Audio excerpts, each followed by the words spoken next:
Fuck.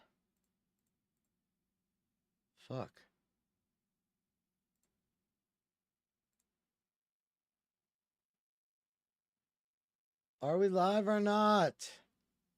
Jesus.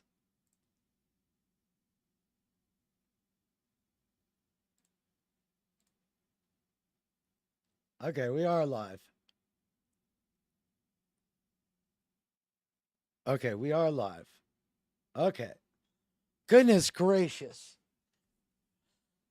Ah, boy, that sucked. That took way longer than it should have. God damn. Sorry about that, everyone. That yeah, that sucked. I did not like that at all. No, I did not like that at all. Okay. So do we break it? Yeah, I'm on probation. Okay. Wait, I got Aiken and then somebody else acting like Aiken. Okay, so let's fuck. God, that was so frustrating. I thought I was live and then I was not live at all. Okay, so we will go back and listen to the poem again, but we'll do some memes just to let people catch up.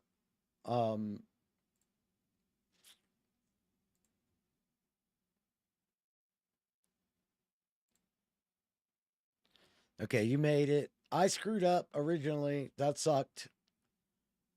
Yeah, I know. I didn't realize I was live. It all sucked. It all sucked.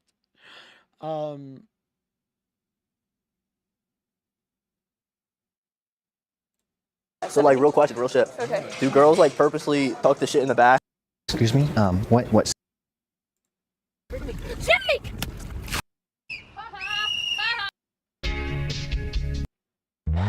I am bored. We could do some pot. Stop right there. You don't need drugs to have a good time. There are literally hundreds of things you can do. Like what? Well, you could play a sport, Enjoy the turn. ride a bike, pray to Jesus, hang out with Kevin, read a book, or salute the flag. You could also walk your dog, make a snack, throw a frisbee, learn about Mexico, tickle Kevin, lick a potato, or join the army. Hey, are you just trying to recruit us? Nonsense. That's just one of the many positive things you can do instead of drugs. You could also do some push-ups, stare at children, stare at Kevin, clean your firearm, draw Stare a at picture, Kevin. draw a conclusion, or That's a drive a great tank for the idea. U.S. Army. I like it when the tank goes boom.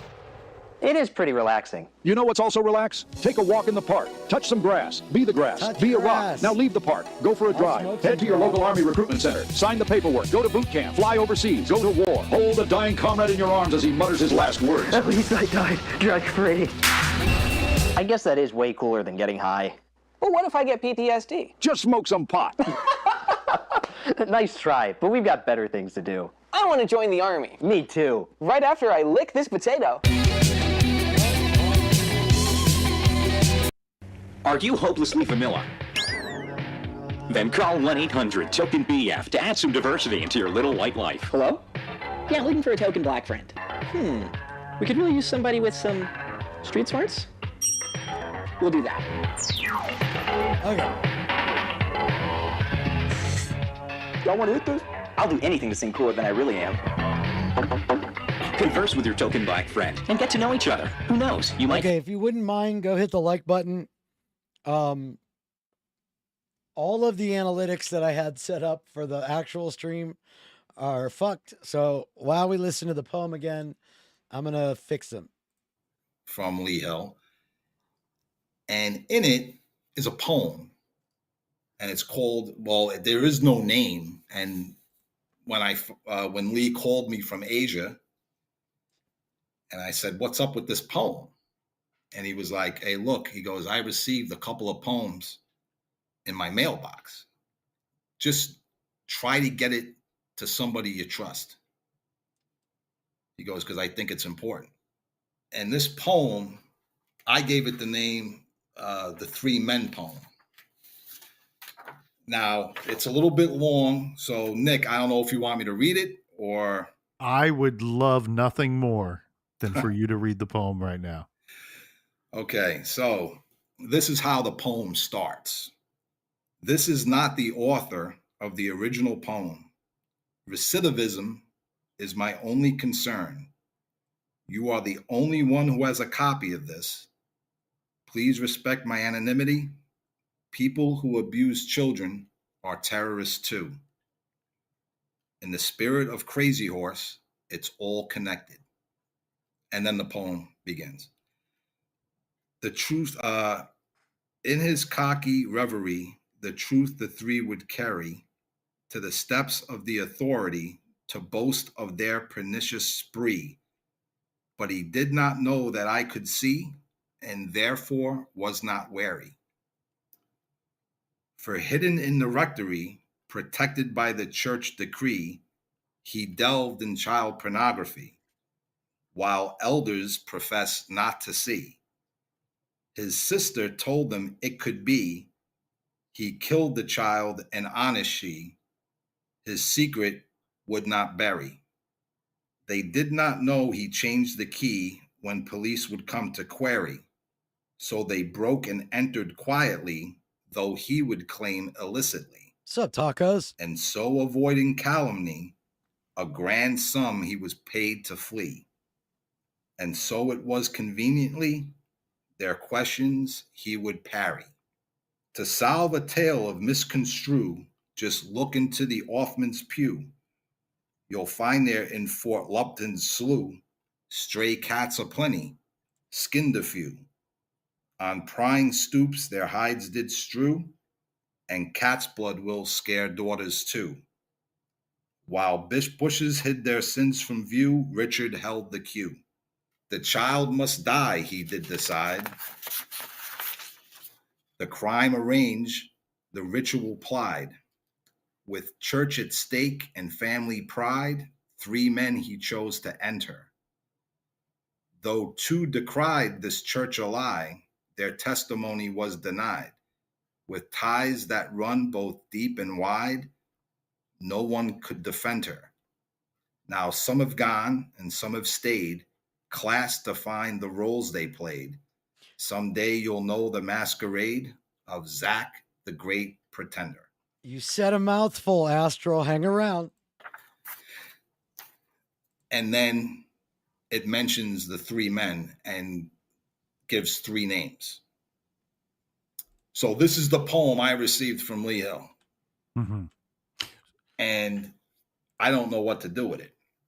I'm kind of just, right.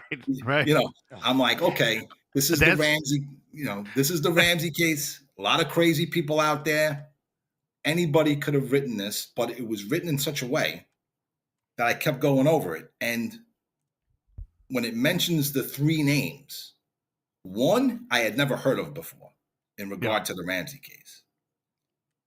2 is a very popular name that everybody would know. And then the 3rd was a little known name that I had recollected I had heard before, but still most people would not know the name. So I read this poem, as I'm doing now, to somebody that's in Colorado. And they said, hey, do you mind if I tell somebody what you just read me? And I'm like, sure. Oh, is this the... okay, give it. I'll get back to you in a couple of days. We'll listen to the got struck by lightning story again. It's pretty funny. 2 days later, I get a phone call from Lou Smith. I had never contacted Lou before, but yet he's calling me because of this poem, and he's pleading with me for me to give it to him. That's when I knew that there was something special about this poem, and especially these 3 names. For why would Lou beg me the way he was in the first phone call? And that was the start of our relationship, was this poem. And Lou was desperate to find out who wrote it. Now, all we had to go with was envelopes, which I think Lee lost the envelopes, but they came with Denver postmarks. And they were addressed weird, right? Like it was the return address was for the children. Detective. That was the only return address. Lou is a detective that got hired for Boulder. Then he said, "Fuck you guys. All you're doing is looking at the parents and you're ignoring a bunch of stuff." And then he worked not for the Ramseys, but like alongside of some of the Ramseys investigators. And he has passed away. To go off. So the return address was for the children. It was addressed to Lee Hill, and inside was this poem. So we had pretty much the entire city of Denver. That's all we had to go on. So eventually Lou said, "You know what, Frank, it's going to be impossible for us to figure this out. We might as well stop." And I said, and you know what, in retrospect, he was right and I was wrong. Well, it wasn't his first rodeo. Yeah. Well, I told him, and I argued with him. I said, "Lou, I said, you have a copy and I got a copy." Yeah. I said, Lou wanted to keep it under wraps. But I told Lou, I said, "Lou, the person knows the case. Because when you break down this poem, you're talking Wait a about minute. something going on." He originally thought it was the parents. And then as investigating, he was like, "Yeah, this doesn't seem like the parents." So I don't know. Lou seems very respected both by the cops, and then he wasn't respected by the cops after he was like, "Yeah, fuck the cops." Maybe Linda was a victim, or her daughter, or she worked there. It was a sister, JonBenet. Well, so remember, the fucking reverend was there by 7:00 and stayed all day At the church. Yep. And when you go down a few stanzas, "To solve a tale of misconstrue, look into the Offman's pew. You'll find there in Fort Lumpton slew stray cats of plenty, skinned a few. On prying stoops their hides did strew." That's referring to Steve Thomas. He even wrote it in his book that a mutilated cat was thrown on his lawn. And cat's blood will scare daughters too. That's referring to Linda Arndt. She had cat's blood thrown on her door. Some people know this. If you know Thomas's book, I remember this when it happened. Yeah, Lou started as part of Hunter's investigation and then was like, "Fuck you." Yeah. There were 3 things that happened. The cat thrown on Thomas's lawn, Linda Arndt had blood thrown on her door, and Sergeant Whitson had bullets fired into his living room window. These are 3 important players on the police side. Steve being one of the lead detectives, Linda Arndt, who was there when the body was found. Yeah, for an uncomfortably long period of time by herself, mind you. And mind you, she asked for help multiple times and did not get it. Called for help multiple times, and they just... Look, Linda Arndt does not get any breaks from me. Linda Arndt moved the goddamn dead body. Arndt, Arndt.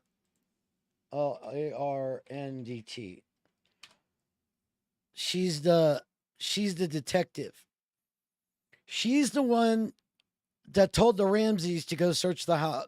Told John and whatever Fleet's first name is to go just search the house. I mean, Fleet White. That's his first name. So she fucked up there. No cops would even talk to her. What did she do between 10:30 and 1 when she told John to go search the house? She moved the body. She claims she knew immediately that day that John was a violent killer who killed his daughter. I mean, look, you cannot trust Clarice Starling.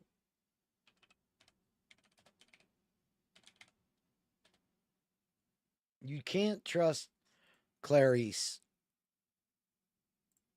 JonBenet's body was in and of itself a crime scene. Would it be nice if John hadn't found JonBenet? Absolutely. And to dial 911. We had dead, then she's been dead for a while. I ordered him to put JonBenet down. I knelt next to her and I leaned down to her face. And John leaned down opposite me. And Tell me about Buffalo Bill. his face was just inches from mine. I remember hearing the sheep. It was the scream of the sheep. Or was it the lamb? We had a nonverbal exchange that I will never forget. Look at Crazy And he Ed. asked if she was dead. And I said, yes, she's dead. And I told him to go back to the room and to dial 911. And as we looked at each other, I remember, and I wore a shoulder holster, tucking my Bullshit. gun right next to me Bullshit. and consciously counting. Wait a minute, wait a minute, wait a minute, wait a minute, wait a minute, wait a minute, wait a minute. Wait. I've never worn a holster. Okay? I've never worn a holster.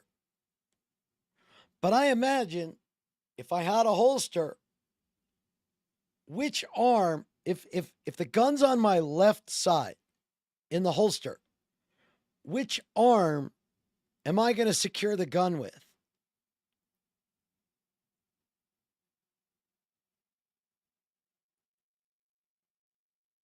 Just try it. If you had a gun right here, right? Which arm are you going to use to secure it?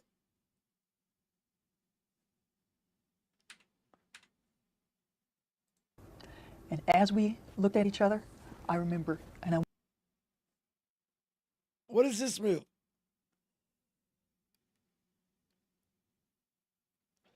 You're going to reach across.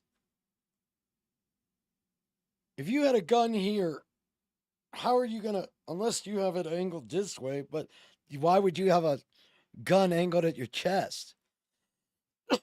They'd be like here. I remember I secured my gun. I wore a shoulder holster, tucking my gun right next to me and consciously counting. I've got 18 bullets. What? Consciously, there's 1 bullet, there's 2 bullets, there's 3 bullets, there's 4 bullets. Why did you do that? Because I didn't know if we'd all be alive when people showed up. I said everything made sense in that instance. And I knew what happened. Do you think your fear was well-founded? You bet I do. There's no doubt in my mind. To this day? Never wavered. You were afraid because you thought the killer was still in the house. I knew it.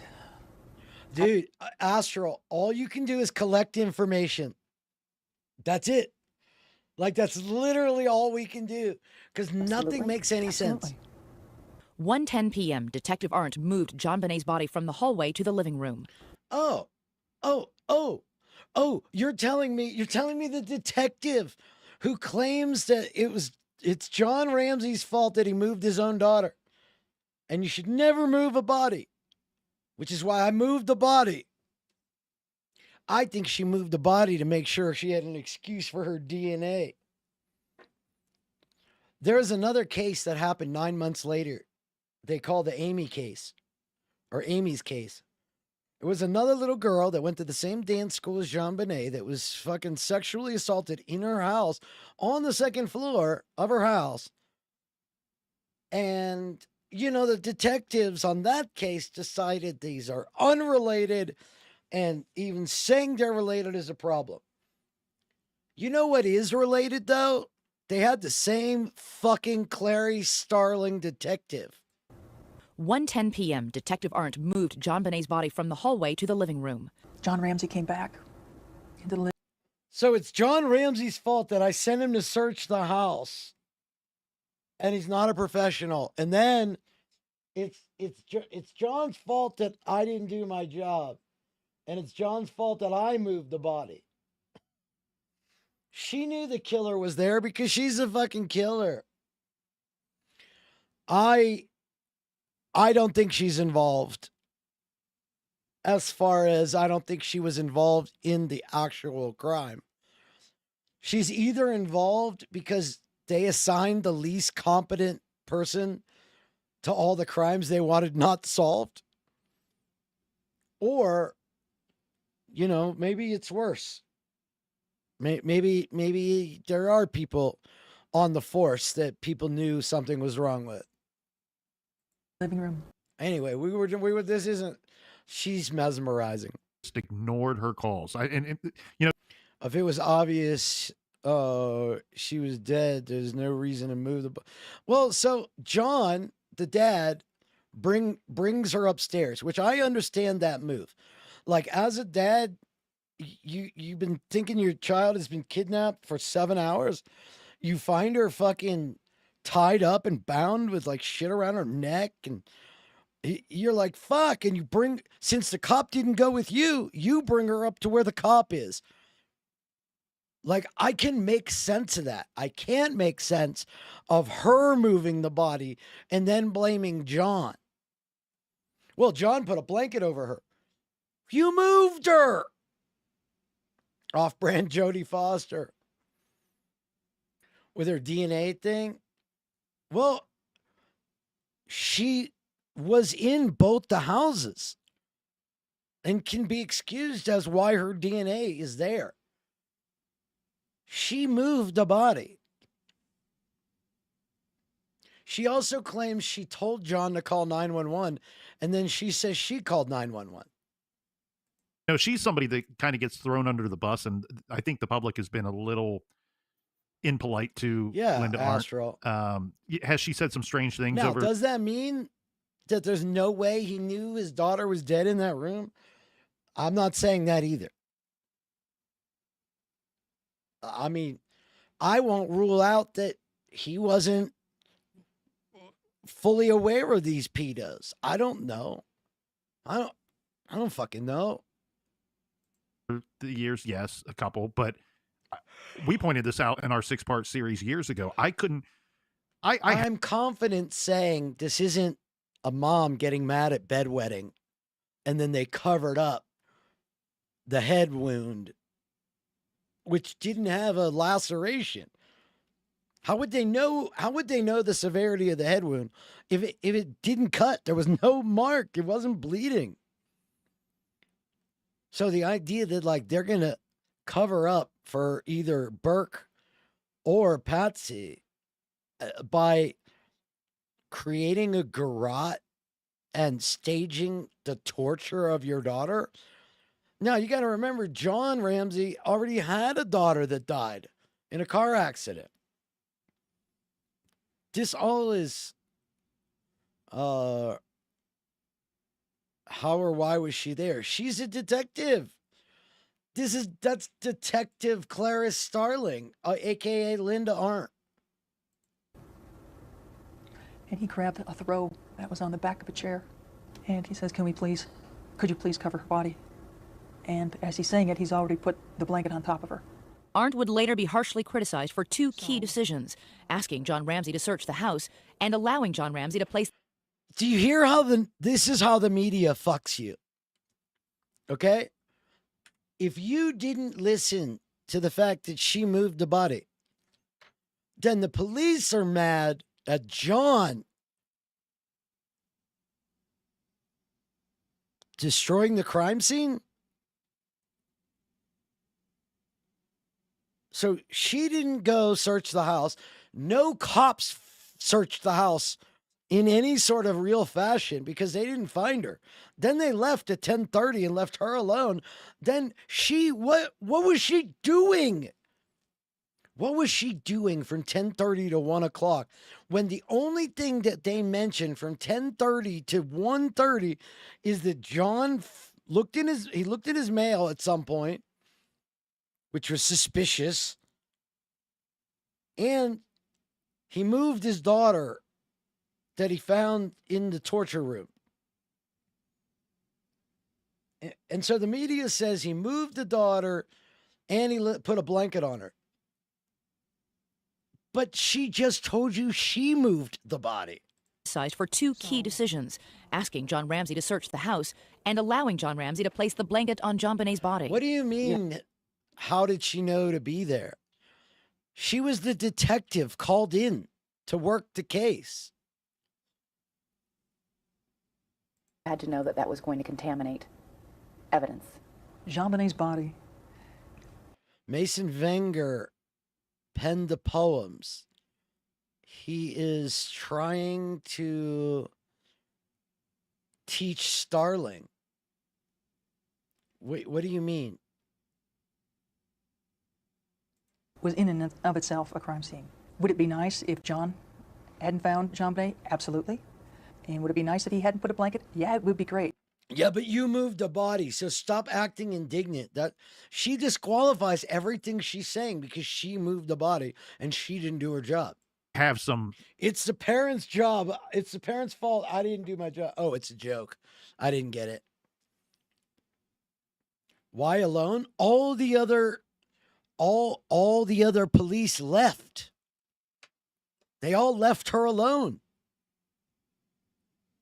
at 10:30. Why? I don't know. Doesn't make any sense. It's not like there's a lot of kidnappings going on in Boulder, especially this was before fucking Columbine. Knowledge on police work and how it's supposed to work, and for her to call that in one, she should have never been left there with that number of people by herself anyway. Especially if it appears at the time that they are working it as the letter presents itself to be, that there is an abduction and possibly seeking a ransom.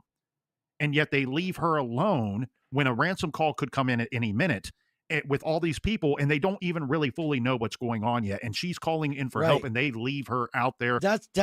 That's the whole thing, Astro, is there's nothing about her story that jives with me. Now, she might just be covering for her bad job and her bad press. You know, I don't want to take responsibility for not doing my job, not solving Amy's case or JonBenet's case. 2 young children assaulted that I'm the detective of. She could just be like really fucking bad at her job. High and dry. And I've always been a little upset about some of the public ridicule of her over the years, because I think she was put in a compromising position, in an unprofessional and position, and in a position that none of us should be put in, and then ridiculed for her behavior or her observations poor girl later, which I just think she was treated unfairly on the day after Christmas 1996, and still to this day treated a little unfair since then. Yeah. Oh, I'm in total agreement. I mean, her life was destroyed because of this case. You know, and don't forget, she then sues her own department, where during that trial, you know, she talks about being threatened by people within her own department. Yeah. So she got thrown under the bus, just like many people. Many people have suffered because of this case. Many. Stephen Miles. Why his name was mentioned, whether it came from the Ramsey camp, the cops. Why Stephen? He was a photographer, artsy guy, extremely nice man. I worked him as a source for close to 20 years. Best source I ever had. He wanted nothing but to get to the truth of this case. And he helped me. He barbecue source. Sacrificed friendships for me. And he just passed away last summer. And he wanted nothing more than for this case to be solved. But, you know, Lee Hill, his life destroyed. You know, Steve Thomas, whether you love him or whether you hate him, he loved being a cop. Yep. Had to walk away from it all. Yep. And it just goes on and on and on with this case. But and I'm glad that you bring up Steve Thomas, because, you know, there are a lot of things that I disagreed with him in this case when we did our first 6-part series. But one thing that I wasn't clear of is that he too was put in a tough position. While his investigation didn't kind of go the way that I think maybe it should have gone, and I don't know that he had the experience to handle such a complicated case like this, he made some very good observations, some that I think other detectives may not have been able to make. So he did make some good efforts in this case, and you know, so we should thank him for his work on the case as well. Oh yeah, I mean, like I said, you know, whether you agree or disagree with Thomas, the guy, you know, he was pretty much a cop who tried, and which pigs started winning the pageants. Just got disgusted with it all and walked away. Now, do I think, you know, him thinking Patsy did it? No, but this case is, you can't you can't blame some of the cops for thinking the Ramseys were involved. I mean, it's just common sense. There are things that point to the Ramseys. Let's face it, the body's in the house, the notepad is theirs, paintbrush is theirs. You can go on and on. So a lot of stuff points to them being involved in their daughter's murder, but yet the DNA doesn't match. So there's this huge disconnect. But you can't blame the cops. You know, it's standard operating procedure. You got to look at the parents first. You have to. Oh, the statistics will tell you that and this is something we've talked about on the show numerous times, but it's always one social circle first that you have to look at in any homicide investigation, because most homicides are person A gets angry at person B about something and they kill them in a fit of rage or on an accident. They intend to harm them but not kill them. And so the overwhelming majority of homicides, that's exactly what happens. So you look at the one social circle first. Well, when we're talking about a child homicide, the younger the victim, the smaller the social circle that they have. It's just the way the world works, the way that the nature of our lives. And so with a 6-year-old victim, you have to look with inside those walls first. So yes, of course. But what with these poems, do we feel comfortable talking about the tip that interests me so much that came in early 1997 Hey, 420. to the tip line? Well, I have to bring up the poem first because there was like a chain of events. Yeah, the background is very important. So we have this poem. I give it to Lou because Lou really wanted it. And Lou kind of gave up on figuring out who wrote it. He really wanted to know, but it was almost impossible. So I keep trying. I tell Lou I'm not going to stop. I'm going to keep pushing, and maybe eventually we'll figure it out. Lou gets sick and passes away. Well, I believe it was in 2010. Maybe a year later, me and others are working to solve, to figure out who wrote this. I brought this poem to colleges, had professors look at it who were experts in poetry, and they were like, this isn't some crazy person that's just writing this. This person knows what they're doing when it comes to writing poems. They understand structure and poetic rhyme. This is somebody who knows what they're doing when it comes to poetry. So I'm trying to figure, you start looking into that. All over and eventually the I go to one of my trusted sources, Stephen Miles. And I said, Steve, you know anything? I asked him, you know anything about try to fingerprint that like button. poems? And he was such an open guy. I could tell right away when he started stammering that he knew something. And I said, Steve, I've been dealing with you for years now. I said, if you know anything about these poems, I said, man, you got to tell me.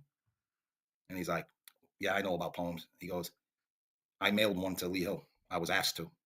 And I said, who? He said, a friend of mine, a member of St. John's Church. Now, there were two poems. No. Astral, I thought you said it already. It wasn't capitalized because Hoffman isn't the name.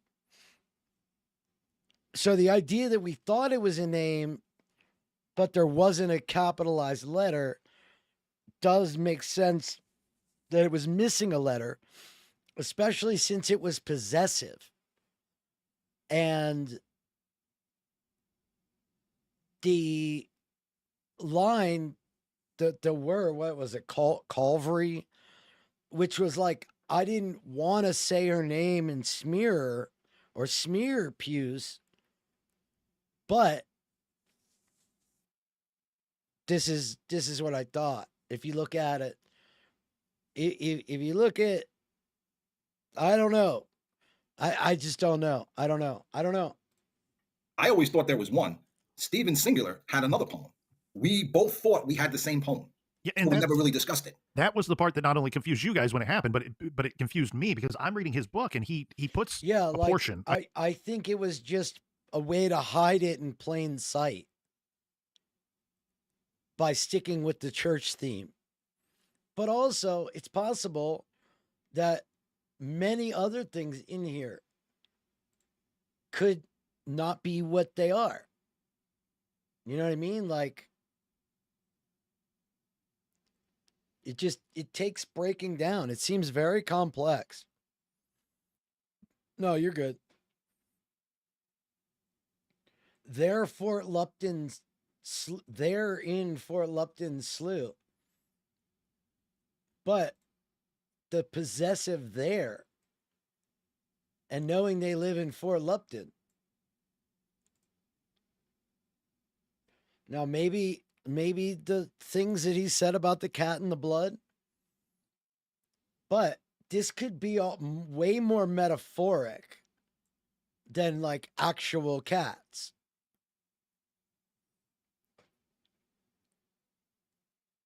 Yeah, well, so the idea that it said in the Spirit of Crazy Horse And I didn't know that was a book. That phrase seemed strange to me, so I typed it in, only to find out it was a book. So I just think I do think there's more in here. Some of these words are heavy vocab words. Pernicious, reverie,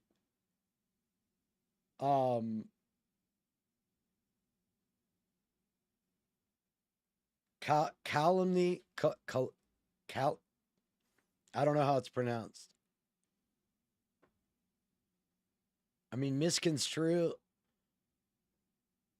I mean, these are, plus it's written, okay. In his cocky reverie, 7. The truth, the 3 would carry, 7.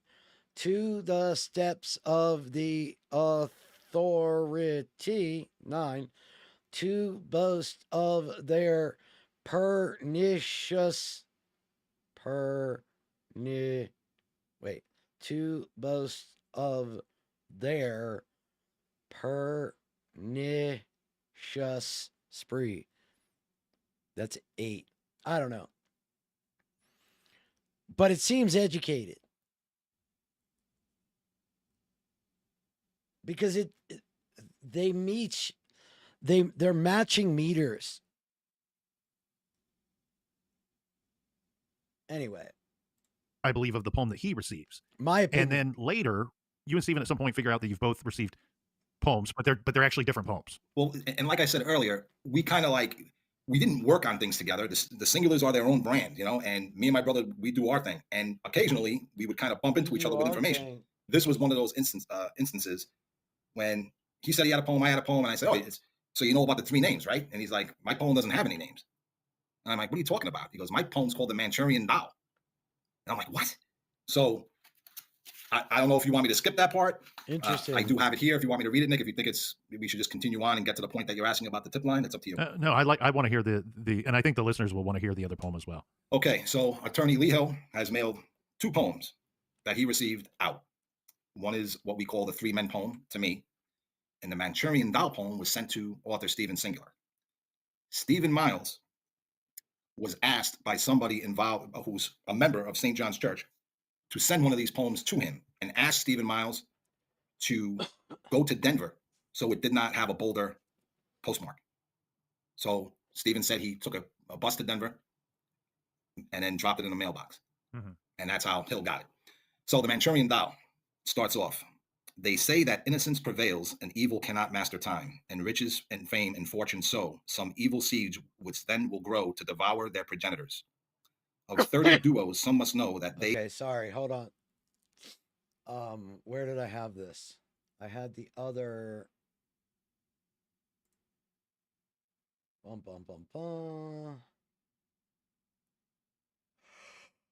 my God. Okay.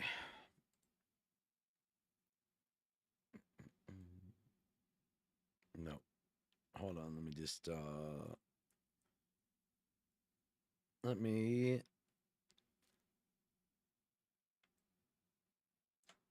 there, we'll just do it that way.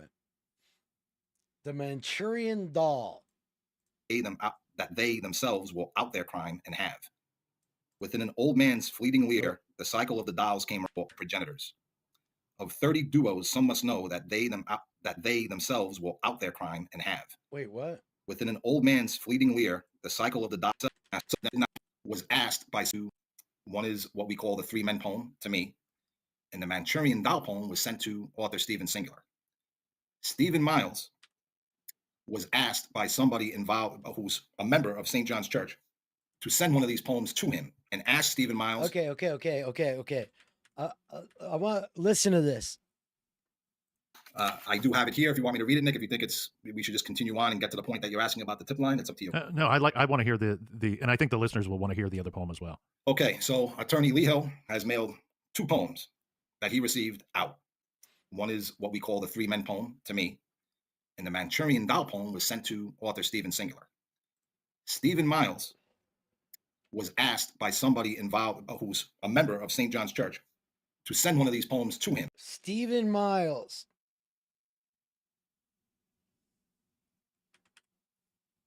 Was sent to author Stephen Singular. Stephen Miles was asked by somebody involved who's a member of St. John's Church to send one of these poems to him, and asked Stephen Miles to go to Denver so it did not have a Boulder postmark. Somebody from the church gave the dude that mailed these the poems. So Stephen said he took a bus to Denver and then dropped it in the mailbox. Mm-hmm. And that's how Hill got it. So the Manchurian Doll starts off. They say that innocence prevails and evil cannot master time, and riches and fame and fortune sow some evil seeds which then will grow to devour their progenitors. Of 30 duos, some must know that they themselves will out their crime and have. Within an old man's fleeting leer, the cycle of the dolls came round. It poisoned sick the world's Yule cheer. They use their own in passing down. The rituals remain unfound. And Christmas break gives time to heal. Parties abound, all wounds congeal, but one. At blithely festive New Year's bash, some candidates en route stop there, as if by feigning toasts and cheer, they could undo the fatal sash the week before. But handlers die, and what to do? With Christmas nigh, the one in lieu did err.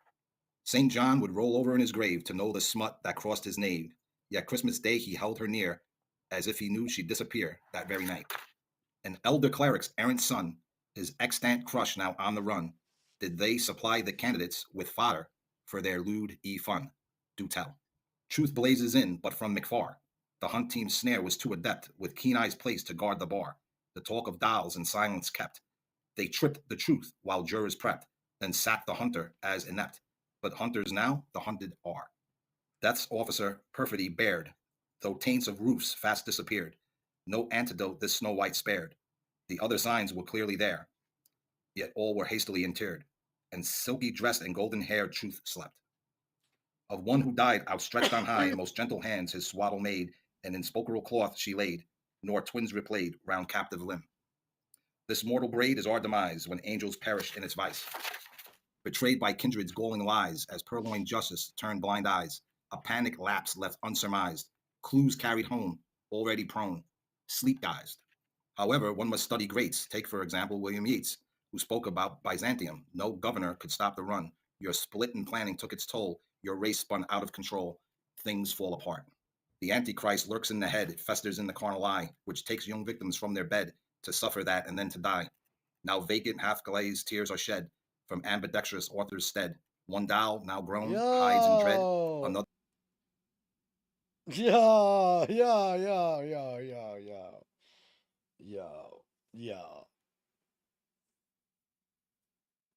Anybody other than Patty ambidextrous? Anybody other than Patty ambidextrous? Other Manchurian candidate is dead.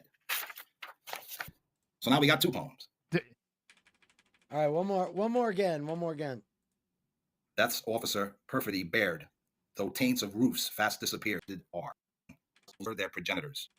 And asked author Stephen Singular. Stephen Miles was asked by somebody involved who's a member of St. John's Church to send one of these poems to him, and asked Stephen Miles to go to Denver so it did not have a Boulder postmark. So Stephen said he took a bus to Denver and then dropped it in the mailbox. Mm-hmm. And that's how Hill got it. So the Manchurian Doll starts off. They say that innocence. They say that innocence prevails, and evil cannot master time and riches. Fame and fortune sow. Okay, wait. Evil cannot master time and riches. Evil cannot master time and riches. Fame and fortune sow some evil seeds, which then will grow to devour the. What is that word? Oh my God. I'm not smart enough with my college education to know these words. A person or thing from which a person, animal, or plant is descended or originates. A person who originates an artistic, political, or intellectual movement. The progenitor of modern jazz.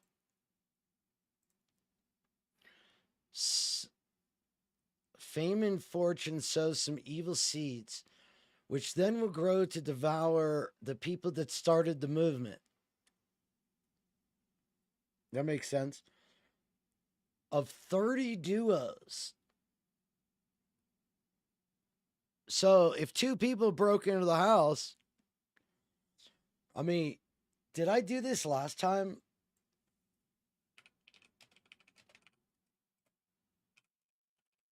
I feel like I did this last time. Oh, boys, you got a bigger pocket. Oh shit, I can't. I'm on YouTube. God, that was close. That was close. Hopefully stream's still up. Of 30 duos. So it could mean 60 people, or it could mean that, like,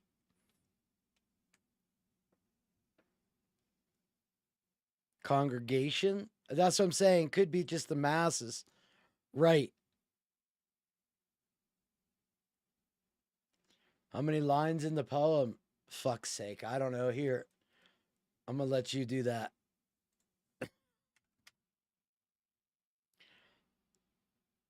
Ancestors or related. Yeah, okay. They say that innocence prevails and evil cannot master time and riches. Oh, sorry. They say that innocence prevails and evil cannot master time and riches. Fame and fortune sow some evil seeds, which then will grow to devour the people that came before them that started this all. It's a PBS documentary. That means I don't have to read it. That's what's up.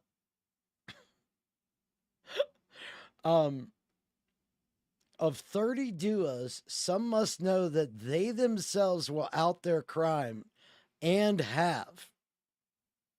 If you don't read this like a poem, it's a lot easier. It's more like an essay. Some must know that they themselves will get caught, and they have. Aiken seems to, like, be from the future. He's helped me through a number of puzzles. That they themselves will out there within an old man's fleeting leer. The cycle of the dolls came round. The cycle of the dolls came round. It poisoned sick the world's Yule. Oh, okay.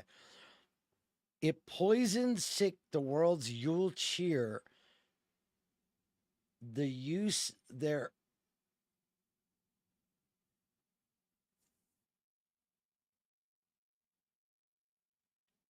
It poisoned the sick, the world's Yule cheer. Yeah, it doesn't. Something isn't working. Like, this is a good writer. So when it's that weird,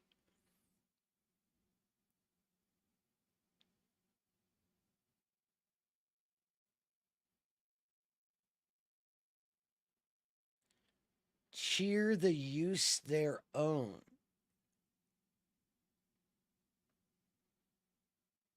And is Yule normally capitalized? Or is that a name? Isn't Yule tide? That's not a proper noun. Is it? Maybe it is. It's capitalized in all these things. Yule log. I guess it is capitalized. Because log isn't, but Yule is.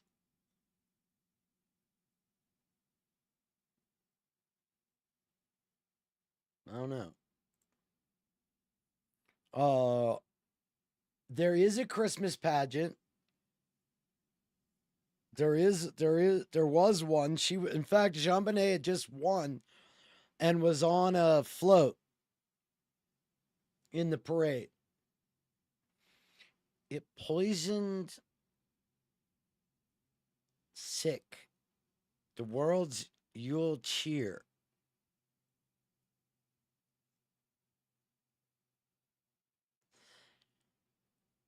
Could it maybe have been they used their own?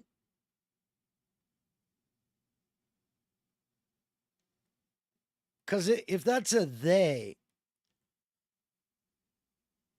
if it's a they, that makes way more sense.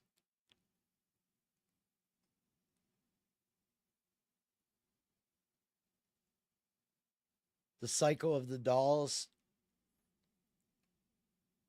Cycle of the dolls.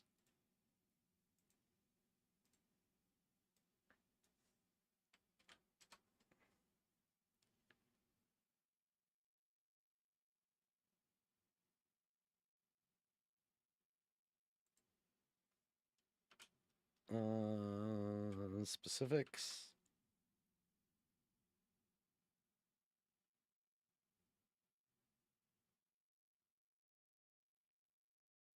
She credits it for extending the life cycle of the dolls. All right. Doesn't seem to have any relevance. But, I mean, as far as it's a reference to something, the cycle of the dolls came round. It poisoned sick the world's Yule cheer.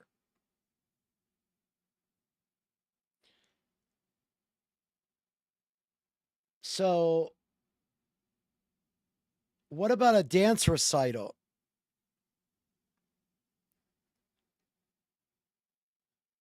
Instead of a pageant?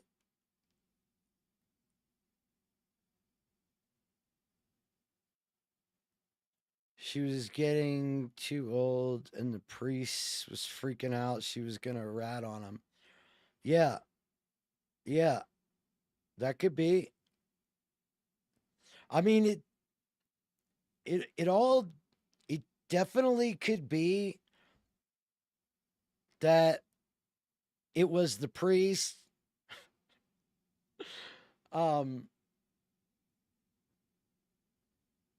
That it was a conspiracy.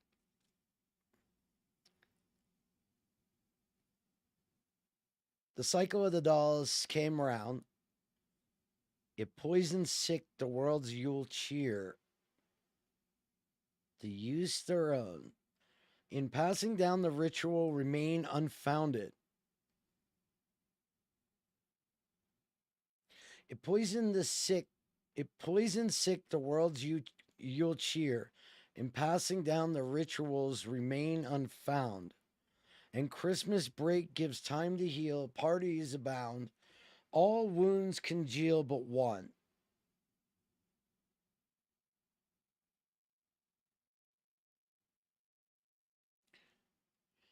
At blithely festive New Year's bash. Now, here's the thing. The Ramseys left town. The Ramseys left town.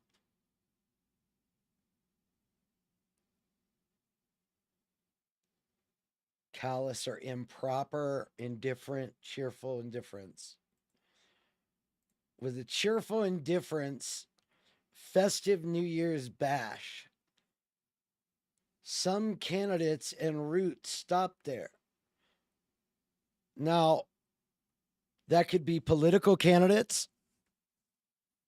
That could be potential priest candidates to move there. Yeah, Cornet. Oh, I'm so sorry. It's the mushrooms. Some candidates en route stopped there as if by feigning toasts and cheer, they could undo the fatal sash the week before.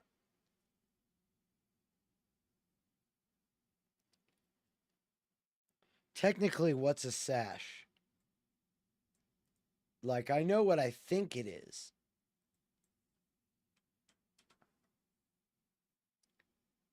A band worn about the waist or over one's shoulder and used as a dress accessory or the emblem of an honorary or military order.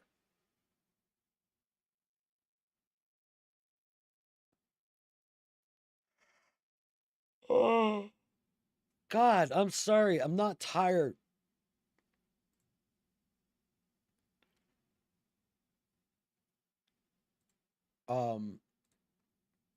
Some candidates en route stopped there as if by feigning toasts and cheer, they could undo the fatal sash the week before.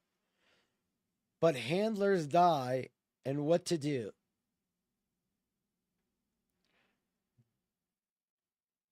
With Christmas nigh, the one in lieu did air. St. John would roll o'er in his grave.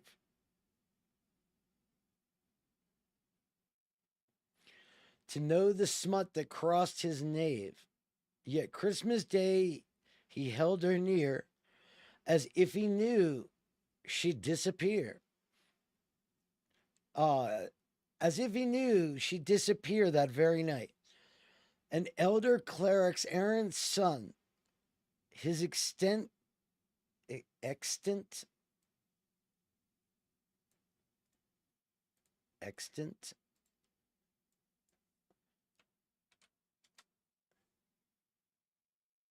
an adjective still in existence, surviving. The original manuscript is no longer extant. Oh, it's like extinct, but not really.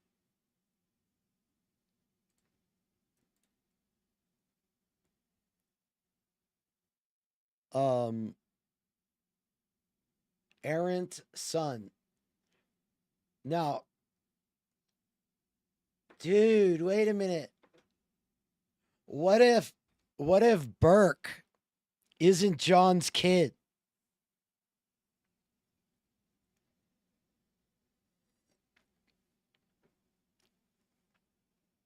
Patsy's like a lot younger than John, I think. Now, she's not from there. Just fun. An elder cleric's errant son, his still existing crush now on the run. Did they supply the candidates with fodder for the Ludi Fund?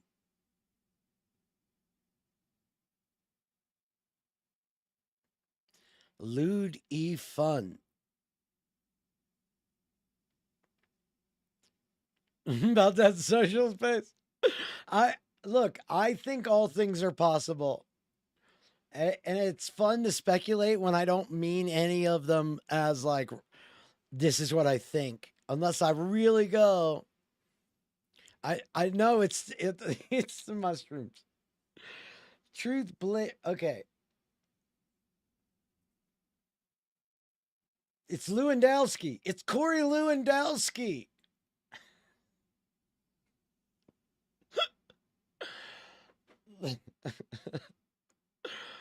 Oh, with fodder for the Ludi Fun. Do tell. Truth blazes, but from McFar. That's got to be a name or a place. Right? The hunt team's snare was too adept, with keen eyes placed to guard the bar. The talk of dolls in silence kept. They tripped the truth while jurors prepped. then sacked the hunter as inept. But Hunter is now the hunted. But Hunter is now the hunted are. Well, this is 96. I don't think they were worried about the interwebs. Death's officer. Perp. Jesus. The fucking vocab on this person. Are they a fucking English teacher? Deceitfulness, untrustworthiness. It was an example of untrustworthiness. Death's officer, untrustworthy side bared, though taint of roofs fast disappeared. No antidote, this Snow White spared.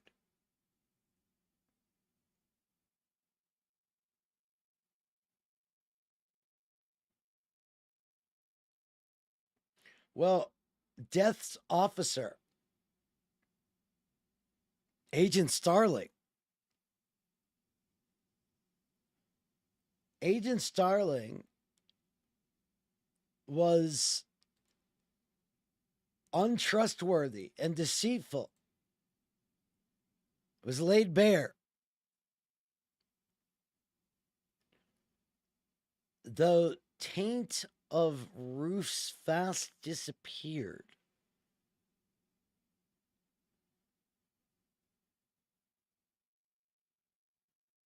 No antidote, the Snow White spared. Antidote. I mean, I think I know what it means, but is there another definition?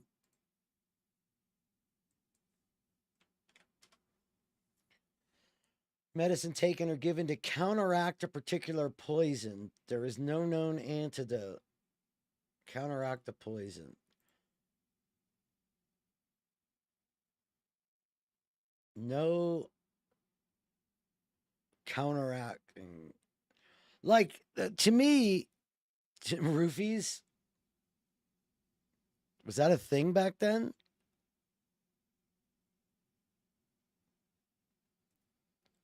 Taint of roofs fast disappeared.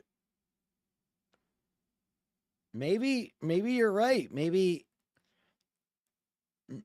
that's the drug that keeps him silent. I don't know. No antidote, this Snow White spared.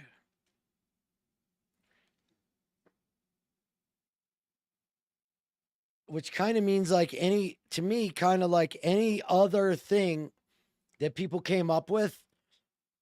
She just was like, nope, you can't. It's the parents. It's parents. It's parents. It's parents. It's parents. It's parents. Snow White was given a poison apple, but it wasn't poison. It was a spell, wasn't it?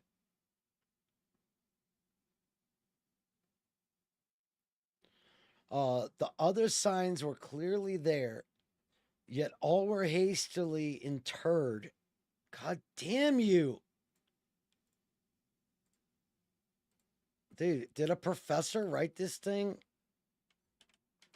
This person does crossword puzzles.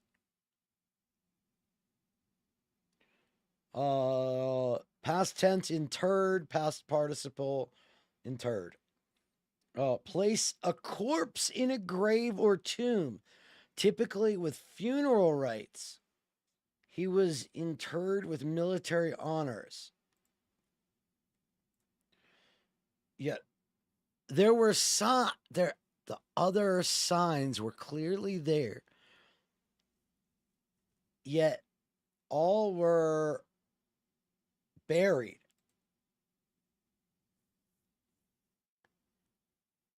And silky dressed in golden hair.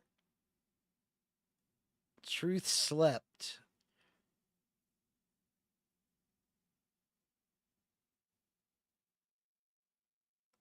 and silky dressed and golden haired, truth slept of one who died outstretched on high most gentle hand, his swaddle maid and his Jesus Christ.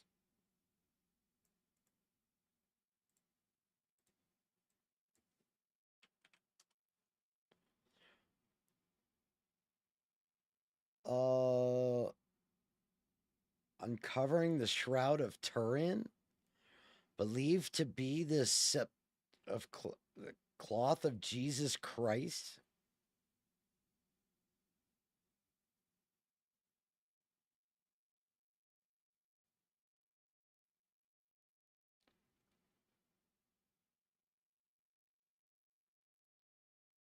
It's a rectangular cloth.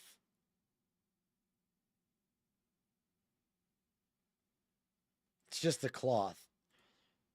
And in the cloth she laid, his arms tucked in, nor twine replayed, round captive limb, this mortal braid is our demise when angels perish in its vice. Ooh, that all makes sense. Okay, so if you don't know,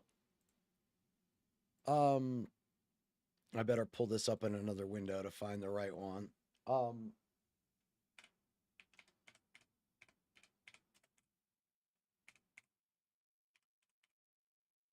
Oops.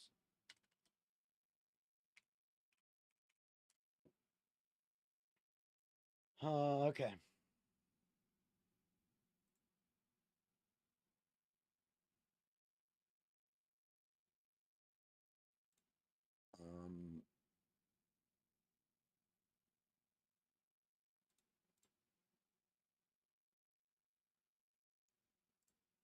Why can't I just pull up the goddamn picture? So, this right here is how she was found. Now, there was a blanket there, but as you can see,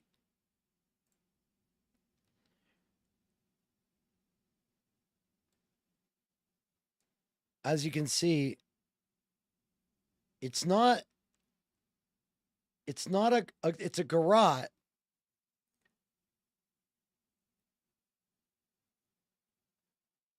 It's a garrote, but it's not the kind of garrote you think of. Yeah, like a ritual. This is a one-handed garrote.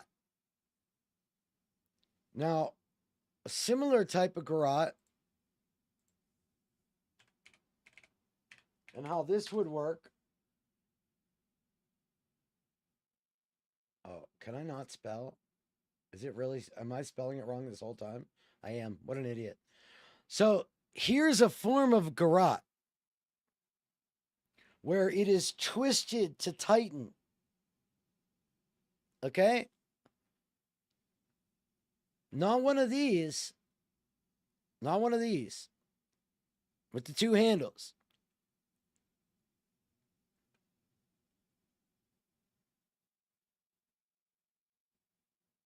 I think that's like super important to understand.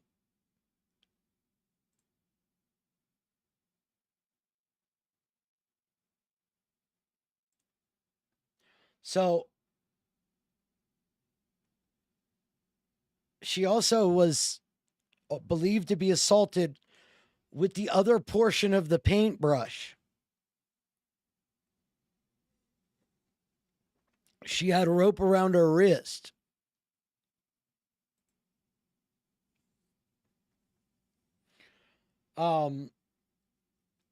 The other thing I thought of, which is weird, I don't know how you make an 8-inch skull fracture. And I don't just mean like it fractured, like it broke off parts. It was such a hard strike on the head, but no bleeding, no laceration.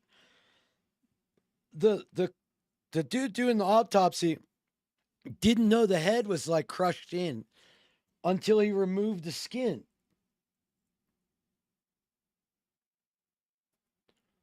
How the fuck do you do that? I was thinking maybe it was pressure. Because if you strike somebody that hard, I don't know how you don't lacerate the skin. I mean, there could be enough hair cushion maybe, but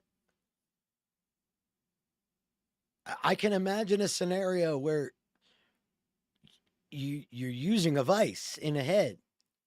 And at a 6-year-old, I don't know what you can use to, I don't know.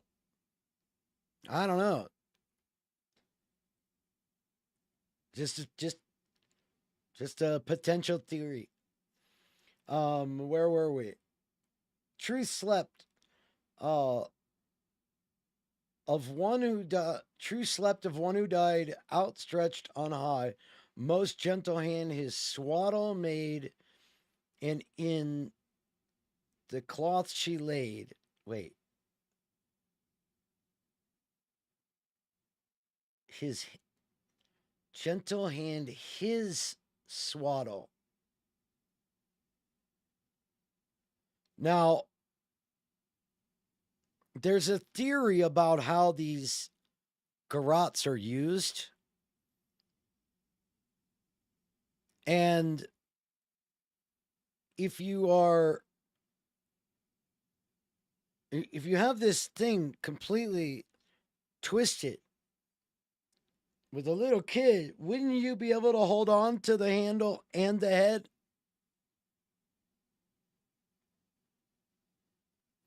And his is capitalized. And in his arms tucked in, nor twine replayed, round captive limb, this mortal braid is our demise. When angels perish in its vice. Now, is this vice as in vice grips? Is this vice as in the predilection to being a pedo? Who knows?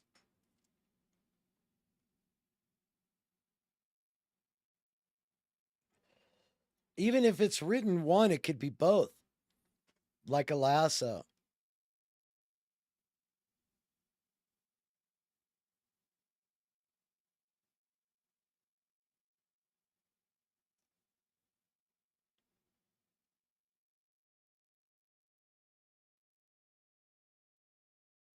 Sorry. Just looking for something.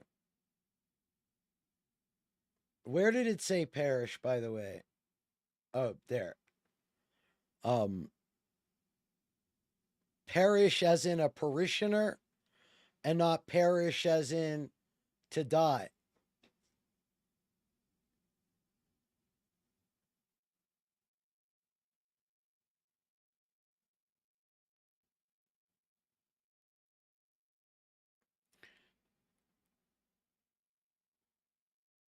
Huh.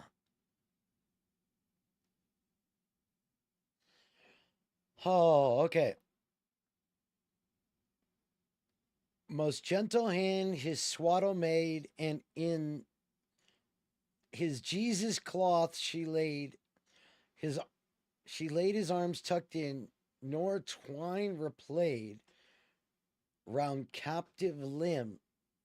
This mortal braid is our demise when angels perish in its vice, betrayed by kindred's galling lies, as Jesus purloined justice turned blind eyes.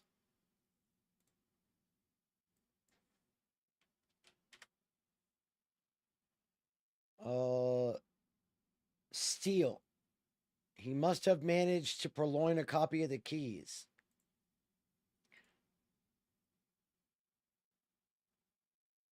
That doesn't make any sense. As stolen justice turned blind eyes, a panic lapse left unsurmised.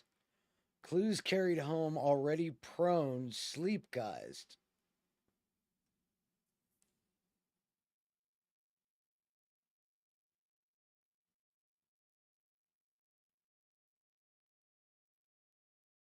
Man, that can mean so many things. However, one must study greats. Take, for example, William Yeats, who spoke about, Byzantium.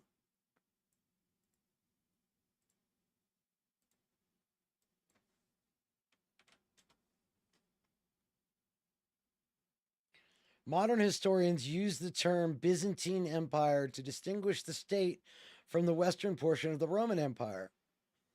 The name refers to Byzantium, an ancient Greek colony and transit point that became the location of the Byzantine Empire's capital city, Constantinople.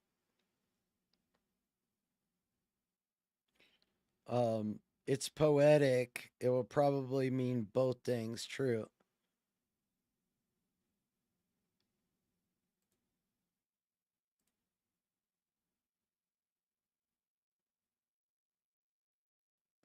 No governor could stop the run.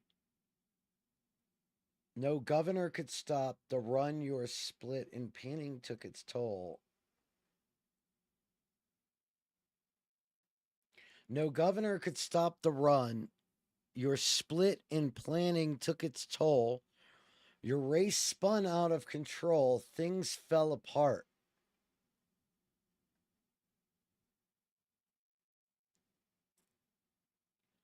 Now, this is another reference to politics,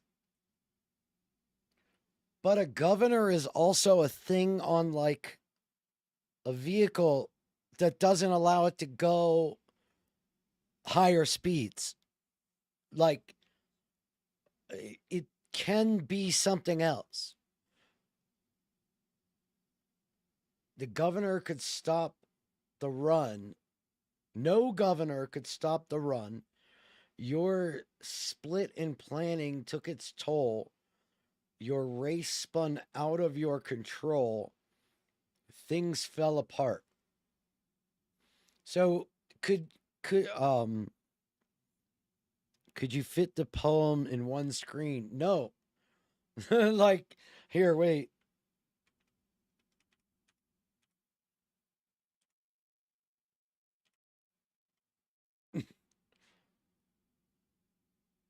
There.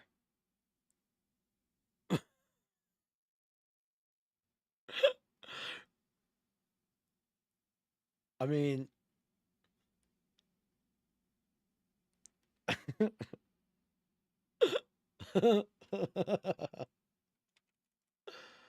okay. Where were we?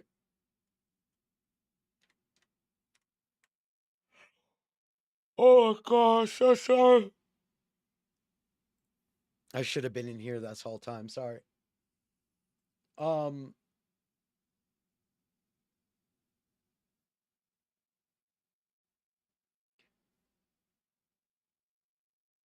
one one must study greats. Take, for example, William Yeats, who spoke about Byzantium. No governor could stop the run. Your split in planning took its toll. Your race spun out of control. Things fell apart. The Antichrist lurks in the head. It festers in the carnal eye. Carnal desires. Is that just like earthly? Physical. It festers in your physical eye, which takes young victims from their bed to suffer that and then to die. Now it says victims, plural, by the way. To suffer that and then to die. Now vacant, half glazed tears are shed from ambidextrous author's head. One doll, now grown, hides in dread. Another Manchurian candidate is dead.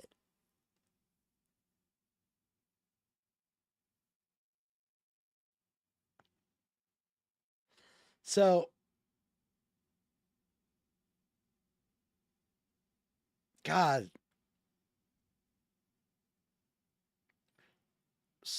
A Satanist? The Golden Dawn?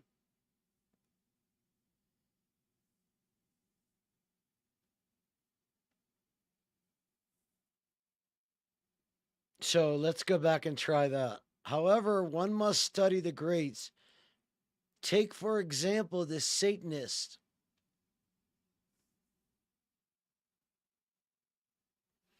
What's the Golden Dawn? Can Byzantium and Golden Dawn be...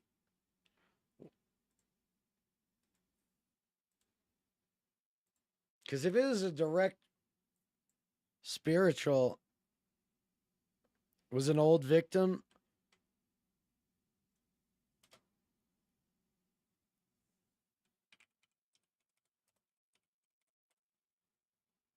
Golden Dawn rose to prominence during Greece's financial crisis, becoming the third most popular party in Greek parliament.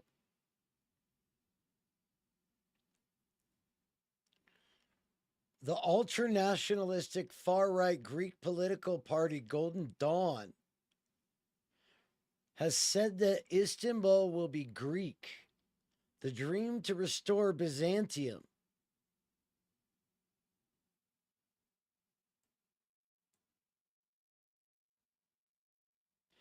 Golden Dawn frequently expresses animosity towards Turkey. Wait, what? Turkey, Greeks of Turkish origin, and other Muslims.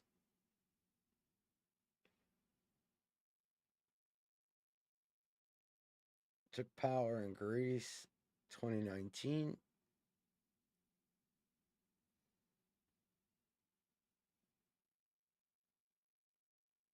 I mean, it's very weird.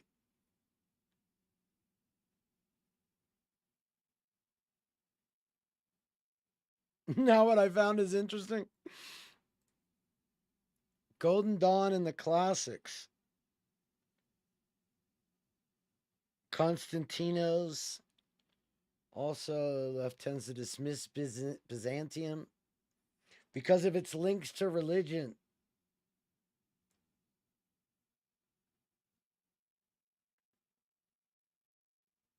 How similar is the Greek Golden Dawn party to Nazis?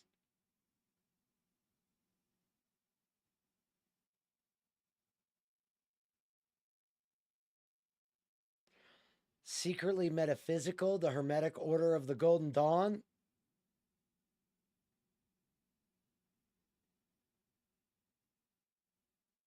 Orthodox and Greek Church against neo-Nazis.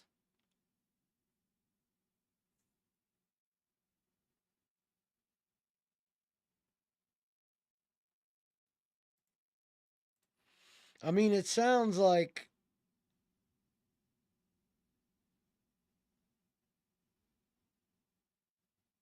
the essential Golden Dawn, an introduction to high magic.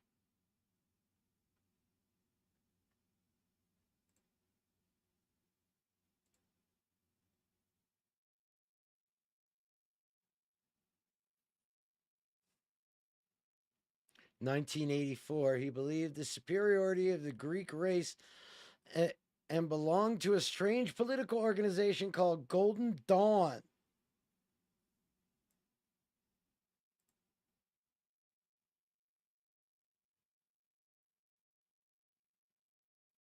He and his like-minded friends were not violent, at least not at school, and some were excellent students.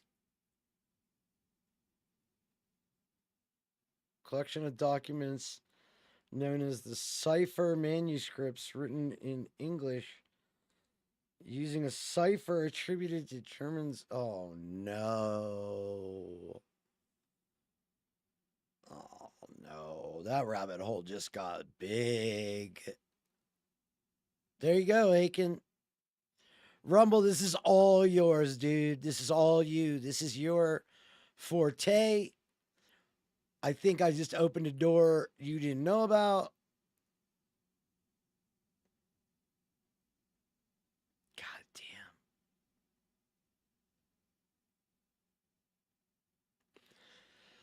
They occasionally greet each other by raising their hands while shouting Hail Hitler. This seemed to be going a little too far. Had suffered enormously from the Nazis.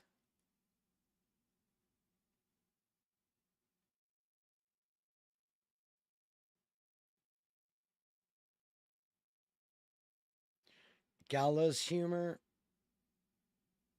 Popular Greek comedy in the 50s bore the title The Germans Return with subtle satirical nightmare. Hitler had somehow survived and was invading Greece for a second time. Golden Dawn could not but be a political comedy because otherwise it would be a nightmare. But that's precisely what it turned out to be. Nearly 20 years later, Internet, who by that stage had become second in command under Golden Dawn's Fuhrer, Nikos Mekalekahai was arrested for having nearly killed Demetrius, an anti-fascist university student. He was convicted to serve 21 years in jail.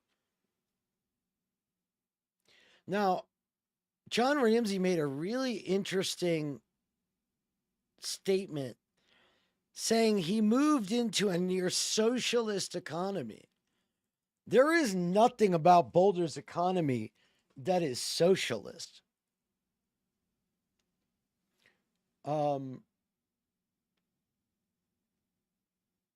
He was convicted to serve 21 years in jail. Golden Dawn tacitly disowned him, but no one seemed to care. Around 2006, Golden Dawn used to attract something like 0.2% of the vote in national elections. The emergence of neo-Nazism in the country that gave birth to democracy seemed to most of us as a logical impossibility. But a few years later, the nightmare came true. Latest nation elections in June took almost 7% of the vote. Jesus.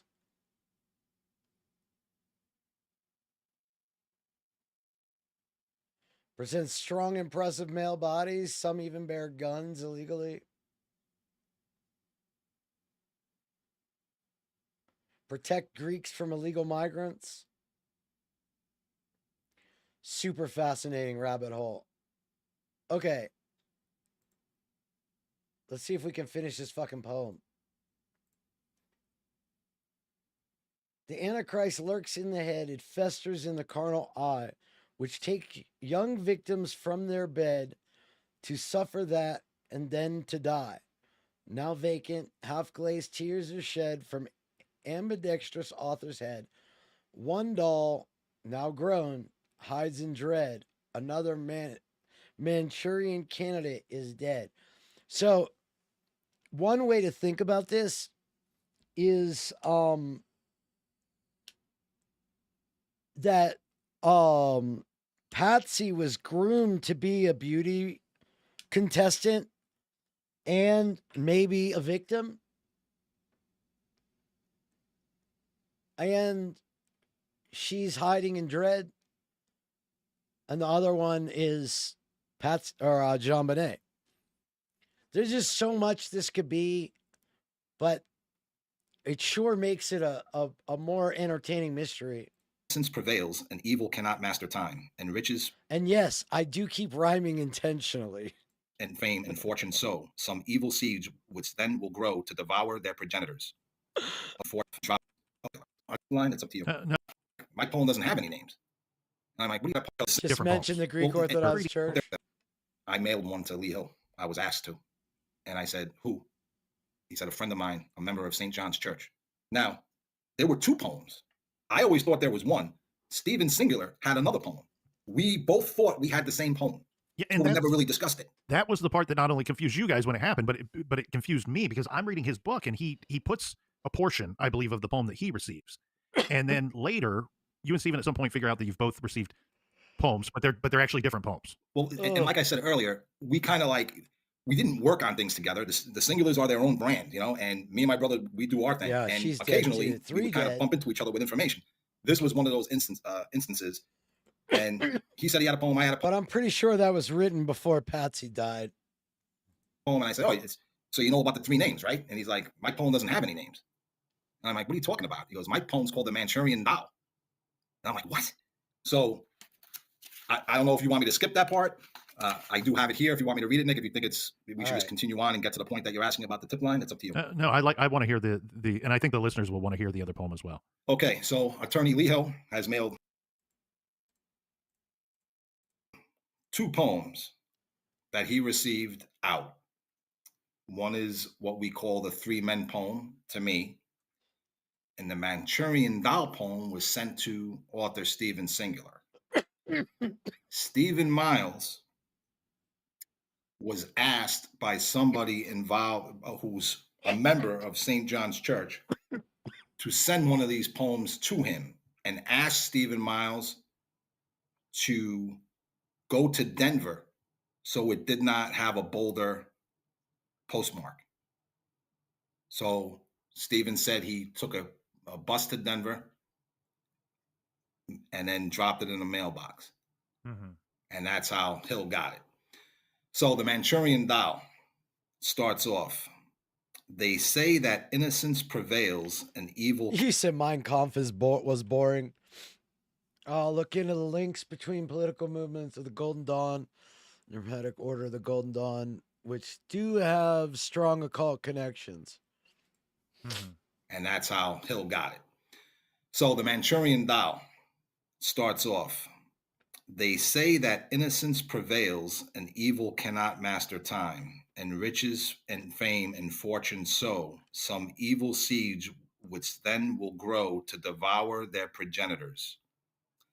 Of 30 duos, some must know that they themselves will out their crime and have. Within an old man's fleeting leer, the cycle of the dolls came round. It poisoned sick the world's Yule cheer. They use their own in passing down. The rituals remain unfound.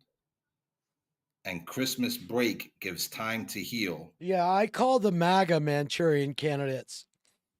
How about my wife, Melania? Woo! Parties abound, all wounds congeal, but one. At blithely festive New Year's bash, some candidates en route stop there, as if by feigning toasts and cheer, they could undo the fatal sash the week before. But handlers die, and what to do? With Christmas nigh, the one in lieu did err. St. John would roll over in his grave to know the smut that crossed his nave, yet Christmas Day he held her near, as if he knew she'd disappear that very night. An elder cleric's errant son, his extant crush now on the run, did they supply the candidates with fodder for their lewd fun? Do tell. Truth blazes in, but from McFar. The hunt team's snare was too adept, with keen eyes placed to guard the bar. The talk of dolls and silence. What if this Santa Claus guy planned it? What if the guy that played Santa planned it, but wasn't one of the people there? Kept. They tripped the truth while jurors prepped, then sacked the hunter as inept. But hunters now, the hunted are. Death's officer perfidy bared, though taints of roofs fast disappeared. No antidote this Snow White spared. The other signs were clearly there, yet all were hastily interred, and silky dressed and golden haired truth slept. Of one who died outstretched on high, in most gentle hands his swaddle made, and in spokeral cloth she laid, nor twins replayed round captive limb. This mortal braid is our demise, when angels perish in its vice. betrayed by kindred's galling lies, as purloined justice turned blind eyes, a panic lapse left unsurmised, clues carried home, already prone, sleep guised. However, one must study greats. Take, for example, William Yeats, who spoke about Byzantium. No governor could stop the run. Your split in planning took its toll. Your race spun out of control. Things fall apart. The Antichrist lurks in the head. It festers. Who's McFar? Was that a candidate?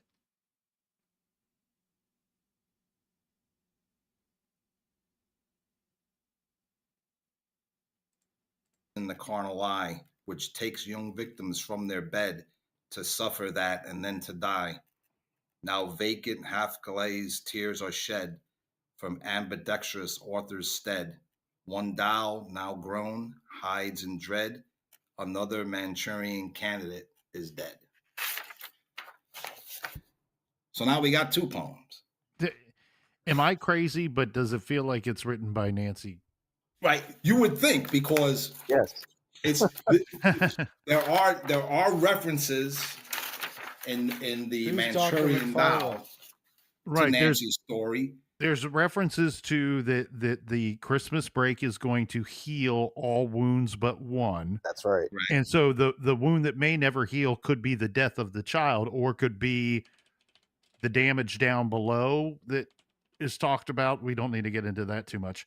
And then when we reference St. John's, of course, that's the intent is to talk about the church, and that's the church that the Ramseys attend. That's the church that a lot of their friends attend as well, correct? Correct. John Fernie, the doctor, Dr. Francis Buff, also a St. John's member. Very close confidant to John Ramsey was Reverend Hoverstock, who was going to play a key role with these in the story of the poems and the tip line that you mentioned. And before we go any further, go through the roster of names that were present at the Ramsey house the morning that JonBenet's body is discovered in the basement, and which ones on that roster have direct relationship with the church. Okay, well, everybody that has a direct relationship. So let's start. John and Patsy, their church. JonBenet, the victim, she attended that church. The ransom note said, don't call anybody or we'll behead your child. So what do? They call people immediately. Fleet White, accusations. He doesn't go to St. John's, but he's called. John and Barbara Fernie, big players at St. John's Church. They're called to the house. Reverend Hoverstock. Yo, wait. He also what? comes over. Wait, what? Corny, what? McReynolds is the Santa? A well-known Boulder physician and a tightrope walker. Probably won't be punished for mailing chapters from a book about the JonBenet Ramsey case to grand jurors.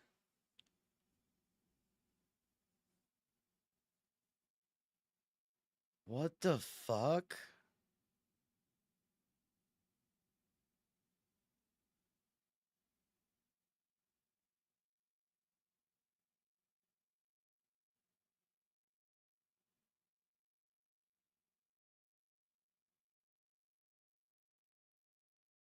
What the fuck?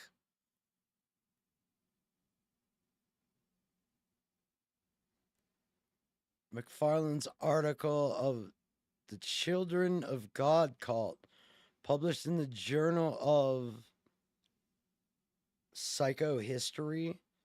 A former trainer for the cult recently returned his Parents of the Year award.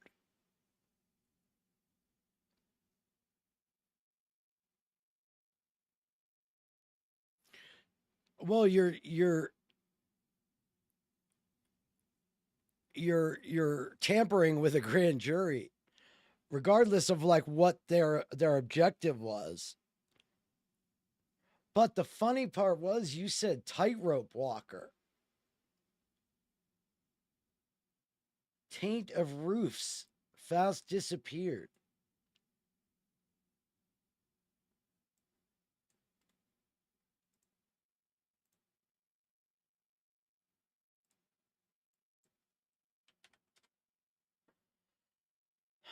Brace of a bad or undesirable quality or substance.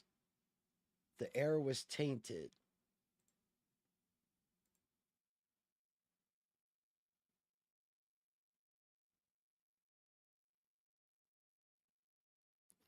I know the tightrope walker thing fucked with me. February 2nd, transcript of McFarlane's radio interview with Donald Freed, author of Killing Time about O.J. Simpson case and screenwriter for the movie Executive Action.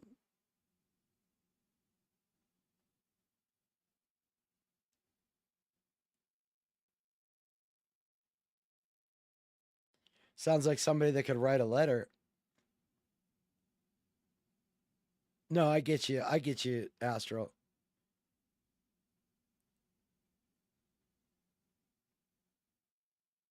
What the fuck?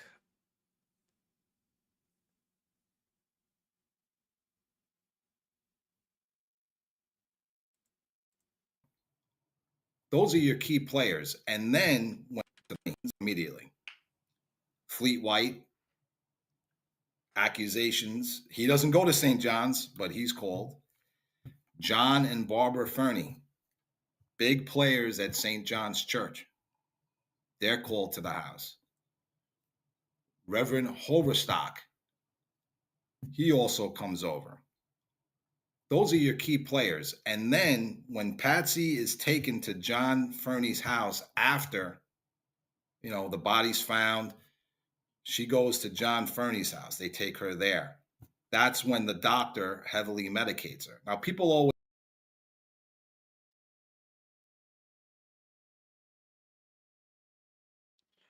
What does SBTC mean? The letter was signed SBTC. Always say, would be funny if FBDC or FBTC was as part of a cipher. That would be hilarious. That would be hilarious. Read this.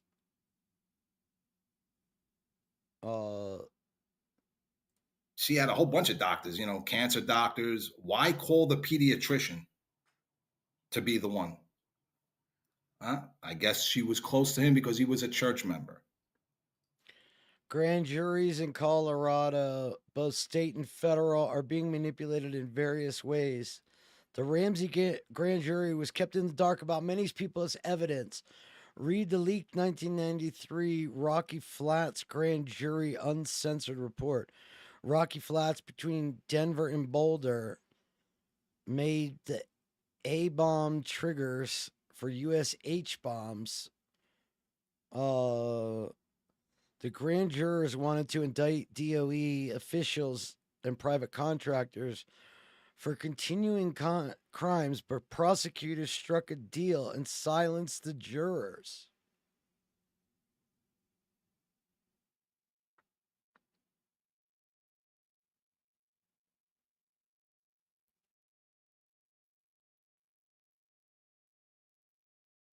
Which is who Corny said.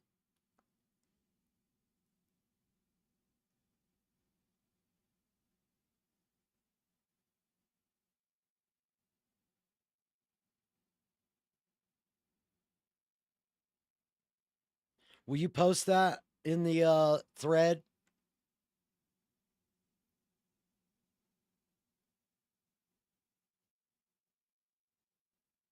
That's pretty wild.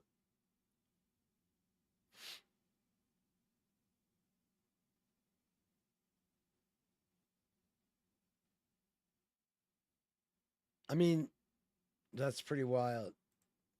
You know, and then she is heavily drugged. Oh, by the way, so I don't forget, when it comes to the 118,000, the Christmas bonus, he got the bonus in January. He got the bonus in January.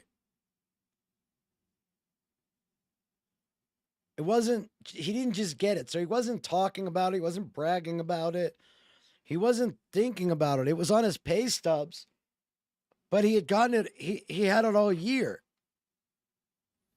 I don't think it'd be that unusual to know you can prosecute a case. Well, there's a,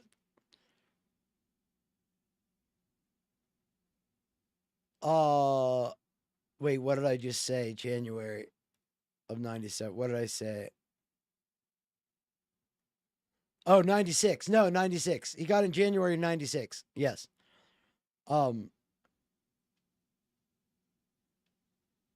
It would be dismissed by me except for that future $1 billion sale. Yeah.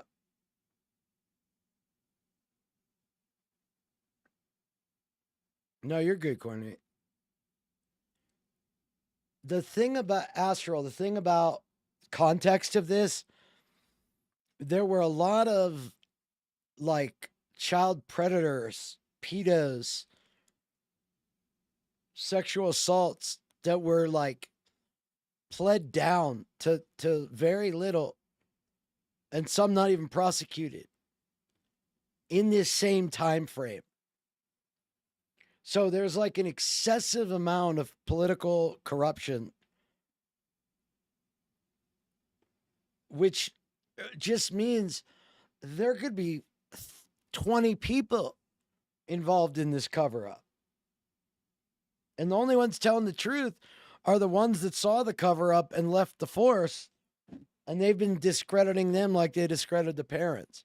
So I'm not saying that's what happened. I'm saying when you can create, so like flat earth doesn't work because you can't make enough of a theory to explain things. But if you come up with the theory and a majority of the evidence starts to fit that theory, then maybe you have part of a theory, right? Those kinds of crimes are notoriously hard to find the evidence. Well, no, these people were, it was like an Epstein deal, Astral. These people were getting Epstein deals. They weren't talking to the victims. They were pleading people out. Like, apparently it was really bad.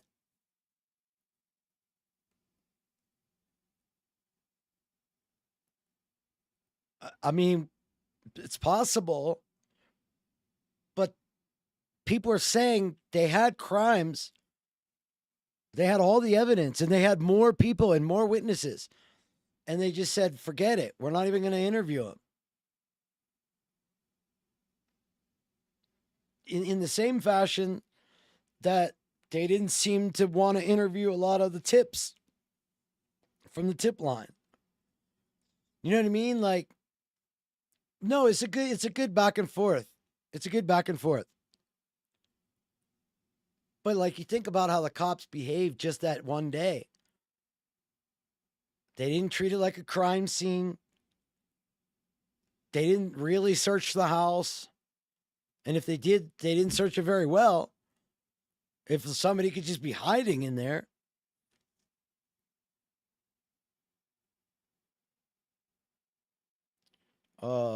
Where you find GRU or XGRU, you're going to find pedo extortion. But that's me crossing the beams.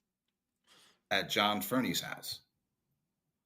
So those are your key players. And now look, there were a ton of people there. You know, she had a whole bunch of doctors, you know, cancer doctors. Why call the he also comes over. Those are your key players. And then when Patsy is taken to John Fernie's house after, the body's found, she goes to John Fernie's house. They take her there.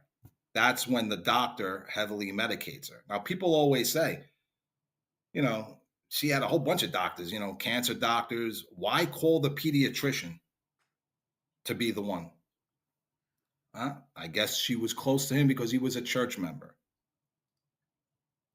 And then she is heavily drugged at John Fernie's house. So those are your key players. And now look, there were a ton of people there.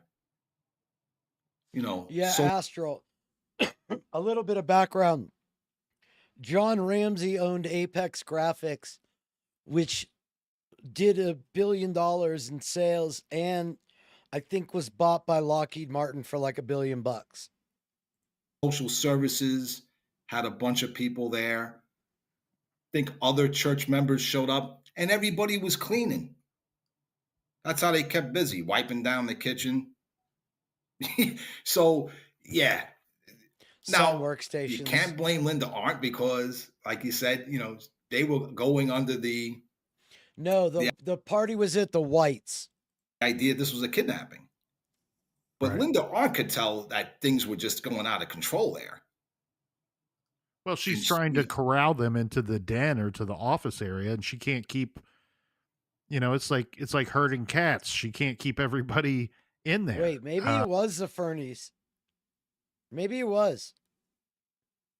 I thought they went to the White's house. And in her defense, as we already stated, she's left there alone without any help from her department. And an interesting note, before she was a detective, she worked sex crimes. So she may have known about some of the stuff that we came across over the years.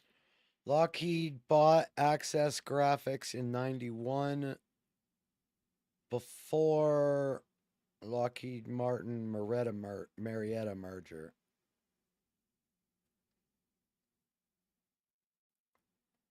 So how did that work?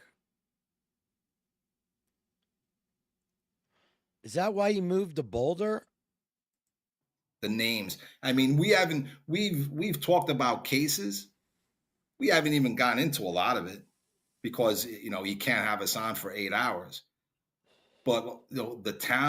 And if he owned Access Graphics and they bought it, that's options. There's a shit ton of stock options in there, I bet. Town had a problem. And we always said, the answer is in the town. I'll be right back. And like you mentioned, cops always they start from the inner circle, work their way outward. That's why we did the opposite. We said we can't look at it this way. We got to take it and from the outside and work our way in until we find another case or event that's separate from the Ramsey murder that brings in or connects other Ramsey players. That may be your only chance to solve this case because the first case was so botched, so bad that we believe that our way was the only way. So you now have these two poems. I believe Steve got excited when I told him about the 3 Men poem, gave him the names. One name was a member of St. John's Church.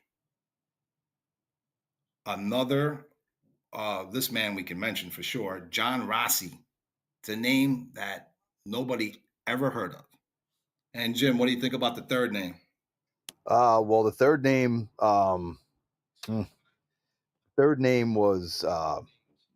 wasn't a suspect at one point, but okay. Third name wasn't a suspect at one point, but okay. We'll just say it. Now, while this poem, it's just a poem, and this was the problem for me, was it could have been written by anybody, it could have been written by an insane person. But it was Lou's importance. It was how he deemed it important, and asking me for his help in finding out who wrote it, that these three names had to be important. So one was a member of St. John's Church. The other guy's name was John Rossi. And the third was Mervyn Pugh.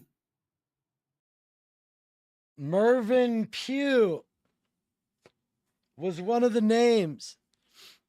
What are the chances?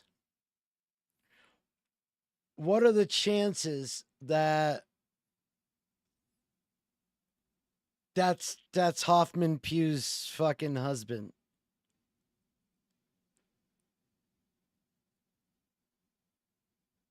Could check the Wayback Machine to find dates of the photo. Bizarrely interesting. There's a picture supposedly that had Maxwell in the background. Oh God. When did Alex Acosta give Epstein his deal?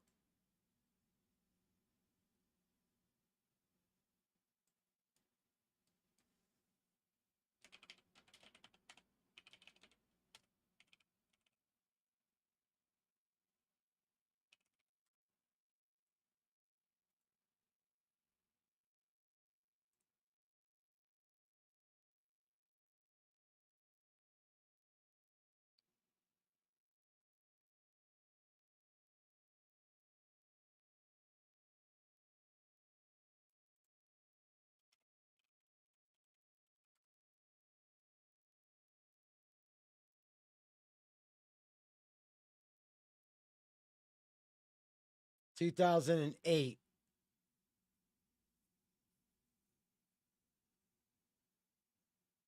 Snopes says it's a legit picture. Mervyn's her husband.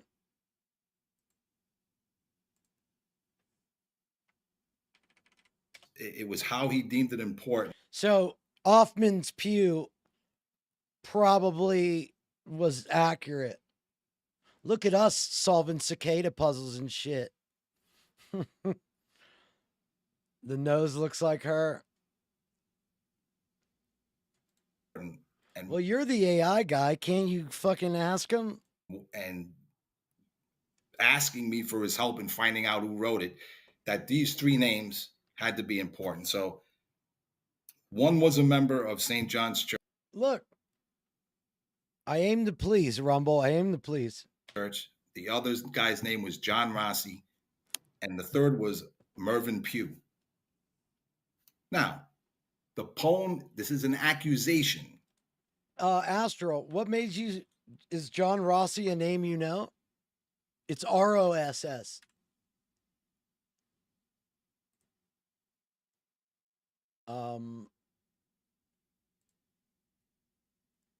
It says Connecticut police started an investigation. It was during this investigation that they found out that another man was sending Sigur child pornography. Police identified him as John Rossi from Colorado. Some of the images were of children ages 1 year old. Don't worry, he thought they were short-stacked goblins. Rossi was eventually given a sweetheart deal by the DA, no jail time. Does Rossi's name ring a bell? He was one of the men mentioned in the Three Men poem penned by an elder at St. John's Church. Back in 2004, a man named Mr. Krimsky was sending child porn via email to a couple, Alan and Margaret Sigur, like Tom Sigur. Krimsky was involved with the United States Olympic Committee, and Sigur was one of the executives, was on the executive board of Lawyers Without Borders.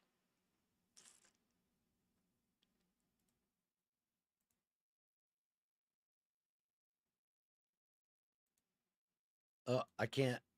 Oh, yeah, I can.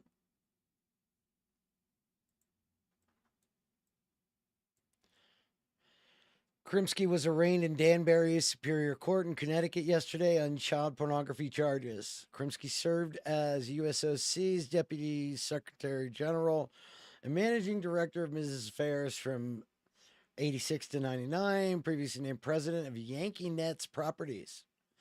State police arrested and charged Krimsky on November 30 with promoting a minor in an obscene performance, possession of child pornography, and attempted possession of child pornography. From a task force triggered by a tip from the New York Internet Crimes Against Children Task Force. Krimsky had traded child pornography images with another individual. Did not return a call to his phone.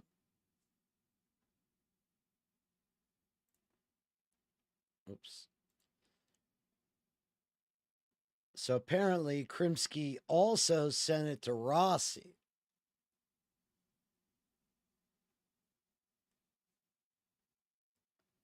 Rossi was given a sweetheart deal by the Colorado DA. Or wait, by which DA?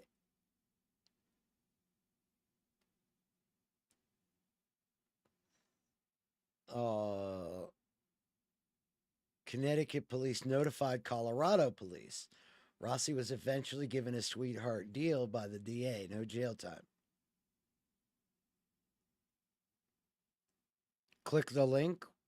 Oh, I did. Hold on. I was reading it, but I was reading it in a different window. Wait, did I bring it up? Yeah, I just read it. God, I'm fucking stoned. Asking me for his help in finding out who wrote it, that these three names had to be important. So one was a member of St. John's Church. The other guy's name was John Rossi. And the third was Mervyn Pugh. Now, the poem, this is an accusation. So they're saying... I mean, I'm gonna guess it was Alex Hunter. I don't really know, though. We'd have to look up which DA it was.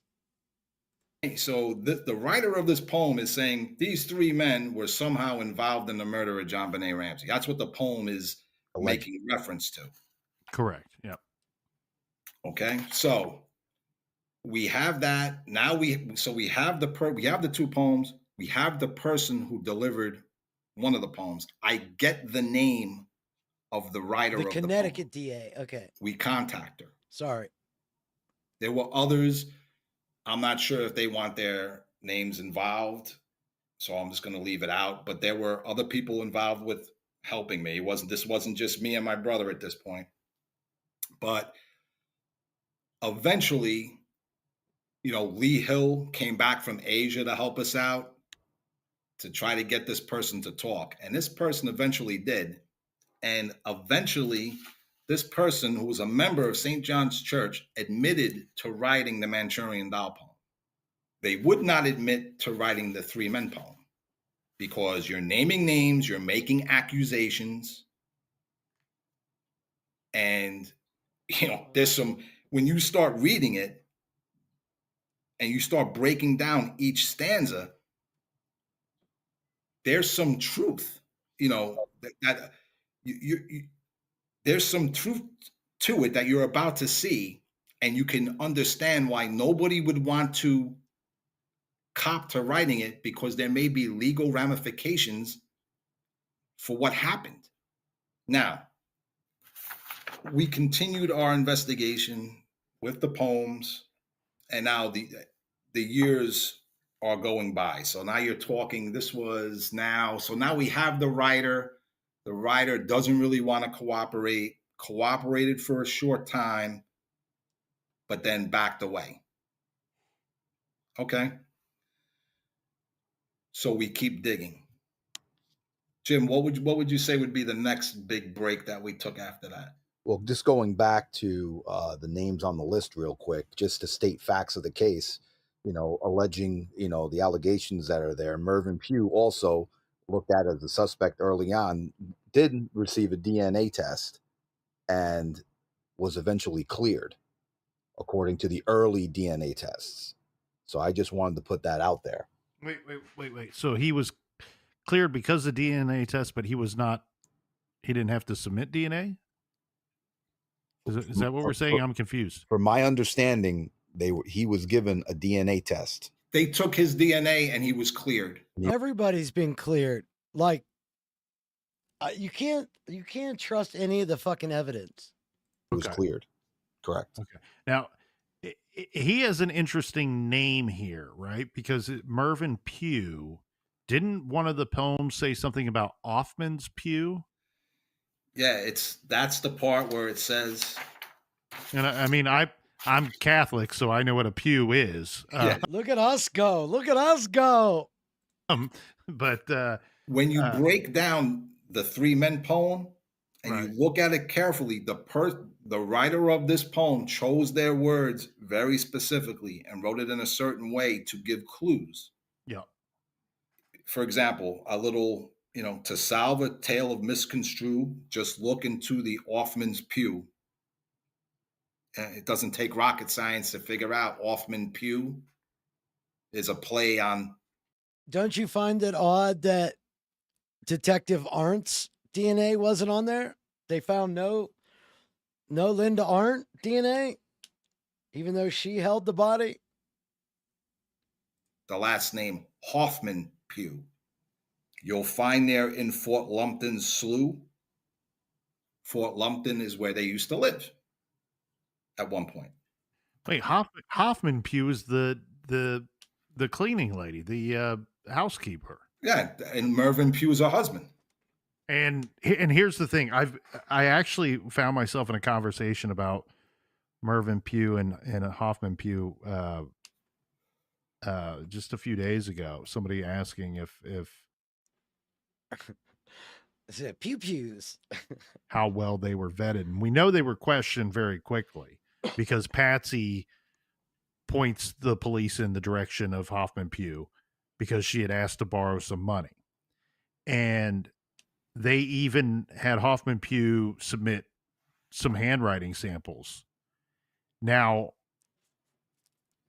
and I'm going to ask you guys to confirm or tell me that I'm just wrong here, but it's my guess, based off of my limited understanding of these two individuals, that I don't believe that they would be able to write the ransom letter. Do you agree with me on that? Yeah, I would agree. There were some words. Wait a minute. The poem said,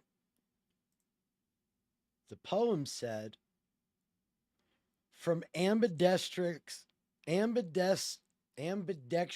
author's head. So when you say might not have been able to write the note, you mean think of the note.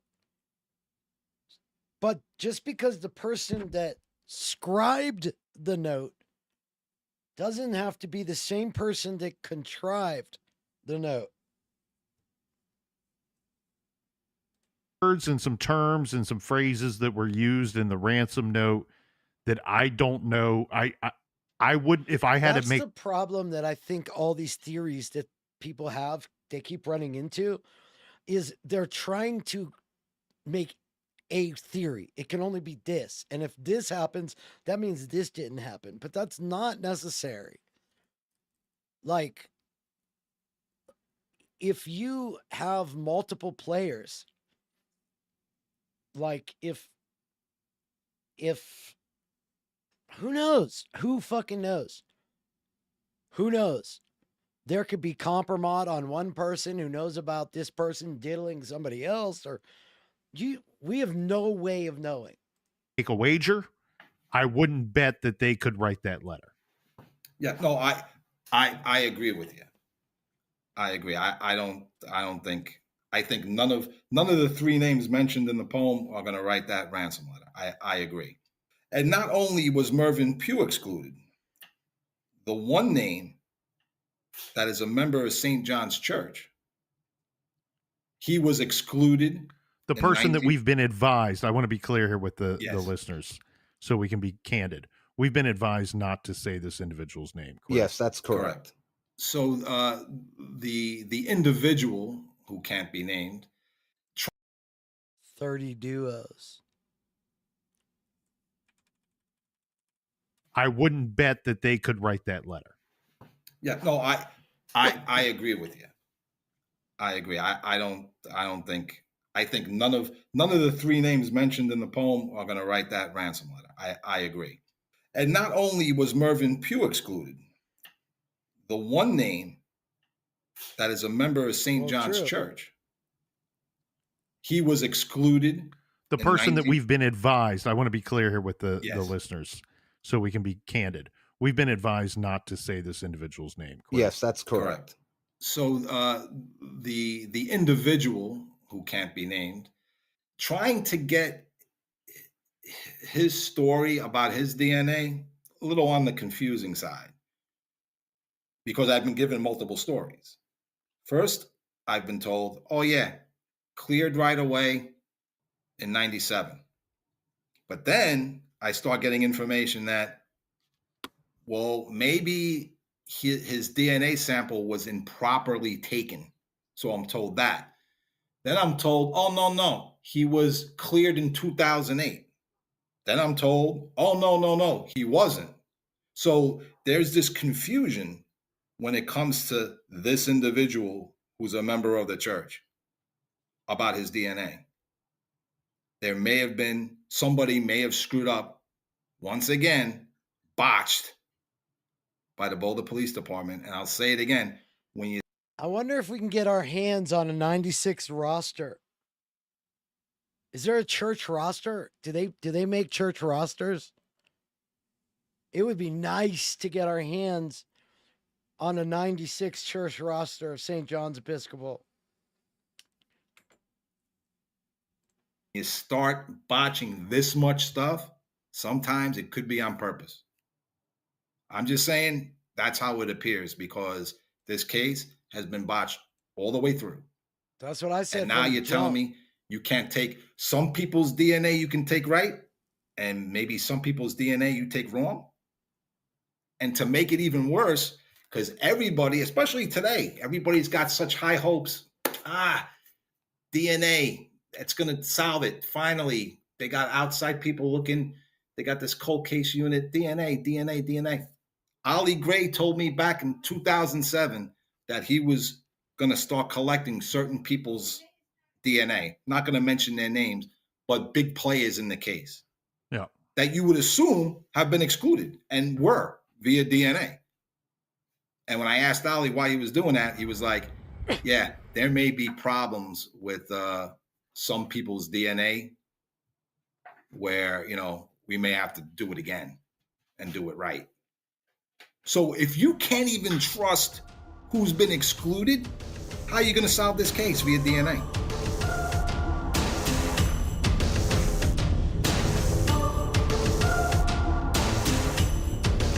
Some fascinating information and fascinating insights into Boulder, Colorado.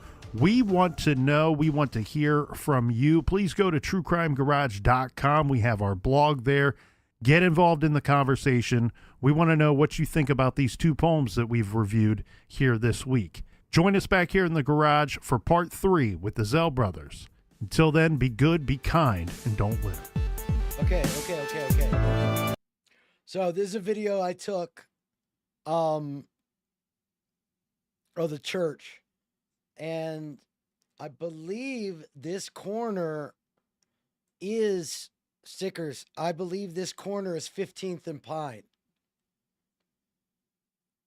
Which I did a separate video of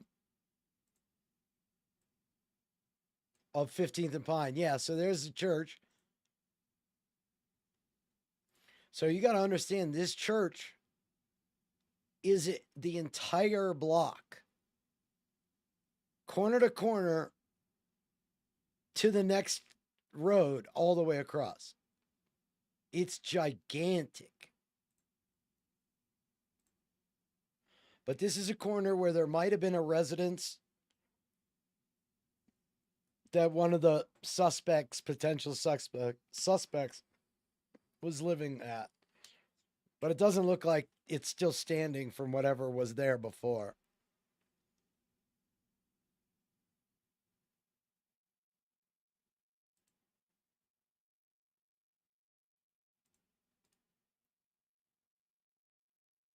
The church is fucking huge.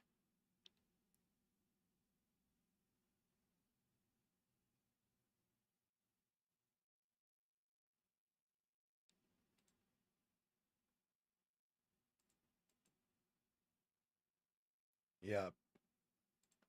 So, pretty wild stuff. This was a fun Murder Monday.